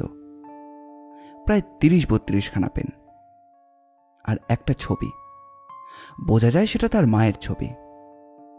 আরও একটা গুরুত্বপূর্ণ জিনিস নীলের হাতে, সম্ভবত সেটাই খুঁজছিল নীল। কালো মলাটের একটা ডায়েরি। খানিকটা উল্টাতে নীলের ঠোঁটের কোণে হাসি ফুটল। ও নিঃশব্দে নিজের সাইড ব্যাগে ভরে নিল সেটা, তারপর বলল, চলুন তালুকদার মশাই, আপাতত এখানে আর কিছুই দেখার নেই। বেরিয়ে এসে দেখা গেল প্রায় মুজ্জমানের মতোই অভিরূপ একভাবে সোফায় বসে রয়েছেন। নীল গিয়ে বলল, আজ আমরা আসি অভিরূপ বাবু। একটু চা, জল খাবার? না না, এটা সে সময় নয়, আজ চলি। দেখতে দেখতে প্রায় একটা মাস কেটে গেছে। দোপাটির কোনো খোঁজ পাওয়া যায়নি। তবে যেটা মারাত্মক খবর সেটা হলো অবন্তিকা গোস্বামীও বাড়ি ছেড়ে চলে গেছে, এবং কাউকে কিছু না জানিয়ে। বিকাশ জিজ্ঞাসা করলেন, কিন্তু ওর তো 50 লক্ষ টাকা পাওয়ার কথা। সেটা ওদের অ্যাটর্নিকে জিজ্ঞাসা করলেই পেয়ে যাবেন। এতদিনে তো পেয়ে যাওয়ারই কথা। এখনই একবার খোঁজ নেওয়া যাক। অ্যাটর্নি শঙ্কর সেনের অফিসের নাম্বার বিকাশবাবুর কাছেই ছিল। এছাড়াও ছিল গোস্বামী বাড়ির ফোন নাম্বার। অ্যাটর্নি জানালেন উইল মোতায়েকে যার যা পাওয়ার কিছু সব কিছুই পেয়ে গেছে সপ্তাহখানেক আগে। সব শুনে নীল যেন আবার গোত্তা খেল। বিকাশ জিজ্ঞাসা করলেন, আচ্ছা, অবন্তিকা কি টাকা পেয়ে পালালো নাকি? নীল কিন্তু কোনো উত্তর দিচ্ছিল না। দীপুই বলল, নিশ্চয়ই পালিয়েছে। আচ্ছা নীলদা, ওকে কেউ মেরে দেয়নি তো? নীল এবারও ওর মুখের দিকে তাকিয়ে বলল, দুটোই সম্ভব। টাকা নিয়ে পালিয়ে যাওয়াটা অসম্ভব নয়, আবার কেউ খুনটুনও করতে পারে, সেটাও অসম্ভব নয়। তাহলে বডি? খাস কলকাতার বুক থেকে একটা বডি একেবারে লোপাট করে দেওয়া তো সহজ কাজ নয়। সহজ না হলেও খুব শক্তপোক্ত নয়। কঙ্কাল কাণ্ডে যে কঙ্কালগুলো এখনো পাওয়া যাচ্ছে, সেই মানুষগুলো কবে গুম হয়েছিল তার হদিশ কি আছে আপনার কাছে? There was nothing absurd now it is. Anyway বিকাশবাবু, আমরা একবার গোস্বামী বাড়িতে যাচ্ছি, একটু খুঁটে দেখা দরকার। বেশ, তাই যান। ব্যাপারটা কিন্তু বেশ রহস্যময়। একটা মেয়ে প্রেমের অভিনয় করে গাদাগুচ্ছের গহনা আর টাকা করে নিয়ে হাওয়া হয়ে গেল। এদিকে একটা মেয়ে 50 লাখ টাকার বান্ডিল পেয়ে ভয়ে চম্পট দিল। নয়তো ও হ্যাঁ হ্যাঁ হ্যাঁ, আচ্ছা, কাজলের সেই ডায়েরিটা কি পড়েছেন ব্যানার্জি সাহেব? কিছু রহস্যভেদ হলো তাতে? অনেক কিছুই জানা গেল, পরে বলবো। ঠিক আছে, আমরা কাল ঘুরে আসি, তারপর জানাবো। সুবালা দেবীর ঠিকানাটা জানা আছে? মানে সাত্বিক বাবুর বড় মেয়ে? না মশাই। ঠিকানাটা রাখা উচিত ছিল। ঠিক আছে, জোগাড় করে নেব। বেলা 12টার আগে ওরা পৌঁছতেই পারল না সাত্বিকবাবুর বাড়িতে। পুরুষেরা প্রায় সবাই যে যার কাজে বেরিয়ে গেছেন। রঘুনাথ নামের এক বয়স্ক লোক এসে জিজ্ঞাসা করল যে আপনারা কোথা থেকে আসছেন। নীল খুব গম্ভীর মুখে নিজের পরিচয় জানালো। কিছুক্ষণ পর ওরা গিয়ে বসলো অবন্তিকার ঘরে। জিনিসপত্র কোনো কিছু এদিক ওদিক হয়নি, যেখানে যা ছিল তেমনই রয়েছে। কেবল টেবিলের ওপর বই খাতাগুলো আর নেই। একটু পরে 8 পৌড়ে পোশাকে শিবানী দেবী এলেন, সদা হাস্যমুখী মহিলা। আগের মতোই হাসি হাসি মুখে জিজ্ঞাসা করলেন, আজ আবার কি মনে করে গোয়েন্দাবাবু? কোনো নতুন খবর পেলেন? নতুন খবর তো আপনার কাছেই থাকবে। দৃষ্টিটাকে সামান্য সময়ের জন্য বাইরে নিয়ে ফের ঘরের মধ্যে এনে বললেন, দুটো নতুন খবর দিতে পারি। বেশ, সেটাই দিন। প্রথম খবরটা বাবা মারা যাবার পরই যে ঘটবে সে আন্দাজ তো ছিলই। আমাদের 51বর্তী সংসারটা ভেঙে গেছে। এখন সবার সংসারই আলাদা। এতদিন তো সেই সব ভাগাভাগি পর্বই চলছিল। কে কোন দিক নেবে, কোথায় কার হেঁসেল বসবে। আর জানেনই তো, বাঙালি পরিবার ভাঙতেও ঝগড়া, আবার সেটা এক জায়গায় আনতেও সময় লাগে। সবাই চায় দক্ষিণের বারান্দার দিকটা নেবে, অন্যরাই বা ছাড়বে কেন? এইসব নিয়ে এতদিন ধরে ঝামেলা চলছিল। দিন দুয়েক হলো সবাই থিতু হতে আরম্ভ করেছে। তবে জিনিসটা ভালো হলো না। হয়তো ভালোই হলো, এখন ঠিক বুঝতে পারছেন না, পরে বুঝবেন। হবে হয়তো। ভালো মন্দ কিছুই বুঝছি না। এনিওয়ে, আর দ্বিতীয় নতুন সংবাদটা কি? এটাও আমি আগে ভেবেছিলাম। আমি নিজেও ওকে বলেছিলাম, কারণ... আপনি অবন্তিকার কথা বলছেন নিশ্চয়ই? হ্যাঁ, মেয়েটার সঙ্গে কেউই আগে ভালো ব্যবহার করতো না। বাবা মারা যাবার পর সবাই উঠে পড়ে লেগেছিল ওকে সরিয়ে দিতে। শেষ পর্যন্ত অকথ্য ব্যবহার, মেয়েটার টিকতে পারল না। একদিন সকালে উঠে দেখি নিজের জিনিসপত্র নিয়ে বাড়ি ছেড়ে চলে গেছে। তার চলে যাওয়ার ব্যাপারে কেউ কিছু আঁচ করেনি? সে আমি জানি না, তবে প্রত্যেকেই বেশ ক্ষুব্ধ। কারণ অতগুলো টাকা নিয়ে সে চলে গেল, এই তো? ঠিক বলেছেন, সেটাই কারণ। এবারের লোকগুলোর, এমনকি আমার স্বামীও, কেউই ওকে পছন্দ করতো না। তাহলে আপনি বলছেন টাকাও পেয়ে গেছে? হ্যাঁ, আর আমার ধারণা হেনস্থা সহ্য করে ও পড়েছিল ওই টাকার কারণেই। কারণ টাকাটা তো আর একটু আধটু টাকা নয়। কোন ব্যাংকের উপরে চেক ইস্যু করা হয়েছিল এটা জানা আছে? ও আমাকে চেকটা দেখিয়েছিল, স্টেট ব্যাংকের ওপর। অবশ্য অন্যদের আরও অন্য অন্য ব্যাংকের ওপর। ওর ঠিকানা কিছু জানা আছে? মানে আমি যতদূর অনুমান করতে পারি আপনার সঙ্গেই একটু ইন্টিমেসি ছিল। আপনার অনুমান একেবারেই ঠিক। কারো ব্যবহারে মনে দুঃখ পেলে ও আমার কাছে আসতো, কান্নাকাটি করতো আর বলতো যত শিগগির সম্ভব এখান থেকে চলে যাবে। সেটা কোথায়? বলেনি, কেবল বলেছে যেদিকে দু চোখ যায়। এটা তো একটা কথা হলো না। কোথাও তো তাকে একটা আস্তানা খুঁজতে হবে, কিন্তু সেটা কোথায়? তার পাস্ট লাইফ সম্পর্কে কিছু জানা আছে? ছোটবেলায় নাকি ওর মা মারা গিয়েছিলেন। অনেক কষ্টে ওর বাবা ওকে মানুষ করেছেন। তারপর বাবা মারা যাবার পর এ আত্মীয় সে আত্মীয় করে একসময় আমার শ্বশুরের কাছে এসে ওঠে। কিন্তু আপনার শ্বশুর মশাই তো একজন ধনী মানুষ, তা তিনি হঠাৎ একজন সমত্ব যুবতীকে আশ্রয় দিলেন কেন? এটা তো আমার এখতিয়ারে নয়, সম্পূর্ণ বাবার ইচ্ছে। এই নিয়ে আপনার এক ননদ খুব ঝামেলা পাকিয়েছিলেন। হ্যাঁ, সুবলা। ও বরাবরই ওই রকম, কারো ভালো দেখতে চায় না। বাবাকে নিয়ে অনেক উৎসাহ করে গেছে। সেগুলো কতটা গ্রহণযোগ্য? সত্যি কি তেমন কিছু আছে বলে মনে হয়? একজন 70 পার হওয়া বৃদ্ধ 26-27 বছরের কোনো মেয়ের সঙ্গে কতটা অবৈধ সম্পর্ক গড়তে পারে আমার জানা নেই। আপনার সেই দেওর সুখেন্দু, সে আর আসে না? কি আর করবে এসে? ওর ভাগ্যে তো কোনো শিকে ছেড়েনি, তাই আশাও বন্ধ। এবারের কারো কাছ থেকেই ওর কিছু প্রাপ্তিযোগ নেই। তবে তবে অবন্তিকা এবারই ছেড়ে চলে যাবার আগের দিন সন্ধেবেলা সুখেন্দু এসেছিল, কিন্তু আমাদের কারো কাছে নয়, এসেছিল অবন্তিকার কাছে। অবন্তিকার কাছে? হ্যাঁ, এই ঘরে বসে দুজনে অনেকক্ষণ ধরে অনেক কথাবার্তা বলে। কি কথা তা আমি জানি না। আচ্ছা, সুখেন্দুবাবুর বাড়িটা ঠিক কোথায়? বেলতলার দিকে। ঠিকানা জানি না, তবে ওর বাবার সঙ্গে আমার শ্বশুরমশাইয়ের প্রায়ই টাকা কড়ি নিয়ে একটু ঝামেলা হতো। তা সে তো আগের কথা, ইদানিং আর তেমন কিছু কথাবার্তা হতো না। আর সুবালা দেবীর বাড়িটা যেন ঠিক কোথায়?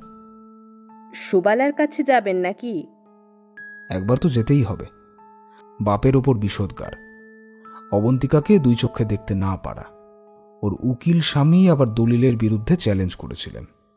একটু ঘেটে দেখা যাক। কয়েকটা নোংরা কথা শুনতে ভালো লাগলে যাবেন। সুকিয়া স্ট্রিট, উকিল অলোক মোদকের ঠিকানা খুঁজলেই পেয়ে যাবেন। পেতে তো হবেই, ওসব আমাদের অভ্যেসও আছে। শোনা ছিল সুবলা নাকি বিএ পাশ করেছিল।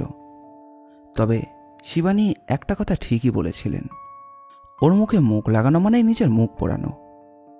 মহিলার বয়স প্রায় অবন্তিকারই মতো, দেখতে শুনতেও বেশ ভালো, কিন্তু ওই সুন্দর মুখ থেকে যখন গরল স্রোত বের হয় তখন সত্যি সেটা একেবারেই কাঁচা ল্যাঙ্গুয়েজ। নীলার দীপুকে দেখে সুবালা বললেন, কি ব্যাপার, আপনারা নাকি গোয়েন্দা? এখানে এসছেন কার পিন্ডি চটকাতে? পিন্ডি তো শুনেছি কেউ মরলে দেয়, এখানে তো কেউই মরেনি। দীপু ফস করে বলে উঠল, হ্যাঁ, কথাটা ঠিকই। ভাগারে গরু না মরলে তো শকুন আসে না, আর কারো বাড়িতে কেউ না মরলে গোয়েন্দা আসে না। তা এখানে দরকারটা কি? তাতানোর জন্য নীল বলল, অবন্তিকা তো 50 লক্ষ টাকা হাতিয়ে নিয়ে গেল, আটকাতে পারলেন না? গাই বাছুরে ভাব থাকলে বনে গিয়েও দুধ দেয়। আর আমার বাবাটি হচ্ছে সারা জীবনে যে কত মেয়ের গোষ্ঠীর ষষ্ঠী পুজো করেছে সে আমার মা ভালো জানতো। দগ্ধে দগ্ধে মেরেছে ওই বুড়ো আমার মাকে। আসলে সারা জীবন লোক ঠকিয়ে বড়লোক হয়েছিল কিনা, তাই গরিবের মর্ম কোনো দিনও বোঝেনি। লোক ঠকিয়ে? তা না তো কি, একদিন তো খেতেও পেত না। আমাদের তো অধিকাংশ দিনই পান্তা ভাত খেয়ে থাকতে হতো। ভাগ্যিস সেই সময় সুখেন্দু বাবা প্রভিডেন্ট ফান্ড ভেঙে 1,00,000 টাকা দিয়েছিল। তারপর উনি নামে বেনামে গরিব চাষিদের কাছ থেকে নামমাত্র মূল্যে জমি কিনে সেখানে বিরাট বিরাট বিল্ডিং তুলে যা খুশি তাই দামে বিক্রি করে বড়লোক হয়ে গেলেন। সাত্বিক গোস্বামী ভাবে আমরা যেন কিছুই বুঝি না, সব বুঝি, সব জানি। আর ওই বেশ্যার মেয়েটিকে দেখছেন, অবন্তিকা গো, অবন্তিকা। সতীসাধ্বী কন্যা হয়ে বাবার আশ্রয়ে ছিলেন। আপনি এসব কি বলছেন? যা বলছি ছত্রে ছত্রে সত্যি। ওর মায়ের কাছে বাবার যাতায়াত ছিল। কে জানে অবন্তিকা কার মেয়ে? আমার বাবারও মেয়ে হতে পারে। কে জানে অবন্তিকা কি করতে এখানে ভিড়েছিল। তবে মেয়েটা একেবারে 2 নম্বরই। কি মতলব এসেছিল তা তো বোঝাই যাচ্ছে। রুচি বলিহারি। মেয়ের বয়সী একটা মেয়ে কে জানে নিজের মেয়ে হয়ে হতে পারে, তাকে নিয়ে সারা বাড়িতে কম কেচ্ছা। আর আমি এর প্রতিবাদ করেছিলাম, ব্যাস দিল আমার ভোকারটা করে। তুই নিজে কি সাধু চরিত্রে, ছোট লোক, ইতর, কোনো টেস্ট বলে কিছু নেই। আমি একটা অন্য জাতের ছেলেকে বিয়ে করেছি বলে একেবারে গলা ধাক্কা। এরকম করবে জানলে অনেক আগেই চুলোর পিন্ডির ব্যবস্থা করে দিতুম। তবে আমার স্বামীও ছাড়ার পাত্র নয়। দেখুন না কোথাকার জল কোথায় যায়। কিন্তু আমি তো শুনেছিলাম অবন্তিকার মা মারা যাওয়ার পর ওর বাবার কাছেই ও মানুষ। বাবা মারা যাওয়ার পরও এখানে এসেছিল। ধ্যাত মশাই, বললুম না বাপটা ভেরুয়া। আমার বাবার সঙ্গে ওর মাকে ভিড়িয়ে দিয়ে রোজগার করতো। নোংরা লোকেরা যা করে আর কি। আপনার কি মনে হয় সাত্বিকবাবুকে কেউ খুন করেছে? সেটা হলে তো খুবই ভালো হতো। তবে পুলিশ বলছে আত্মহত্যা। আত্মহত্যা না চাই। যে বুড়োর এখনো পর্যন্ত দেহের লালসা মেটেনি, সে করবে আত্মহত্যা। ধুর। তাহলে আপনি বলছেন কেউ সাদা মাথায় প্ল্যান করে খুন করেছে? সেসব আপনারা ভাবেন, তবে আমার স্বামী বলে এটা খুন এবং উনি সেটারও ব্যবস্থা করবে। তাতে আমার। কিন্তু সেটা তো প্রমাণ করতে হবে। ঝানু উকিলদের প্রমাণ জোগাড় করতে কতক্ষণ? তা অবশ্য ঠিক। তা আপনাদের ধারণায় খুনটা কে করতে পারে? দুজনে মিলে প্ল্যান করেছে। দুজন? হ্যাঁ, সুখেন্দু আর অবন্তিকা। ওদের মধ্যেই তো আসনাই চলছিল তো। আর সেটা নিয়েই কি?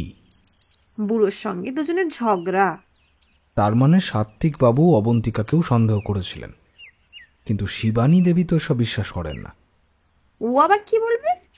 একটা উল্টোপাল্টা স্বামীর বিরুদ্ধে কিছু বললে পেয়ে দিয়ে বাসতলা পার করে দেবে না।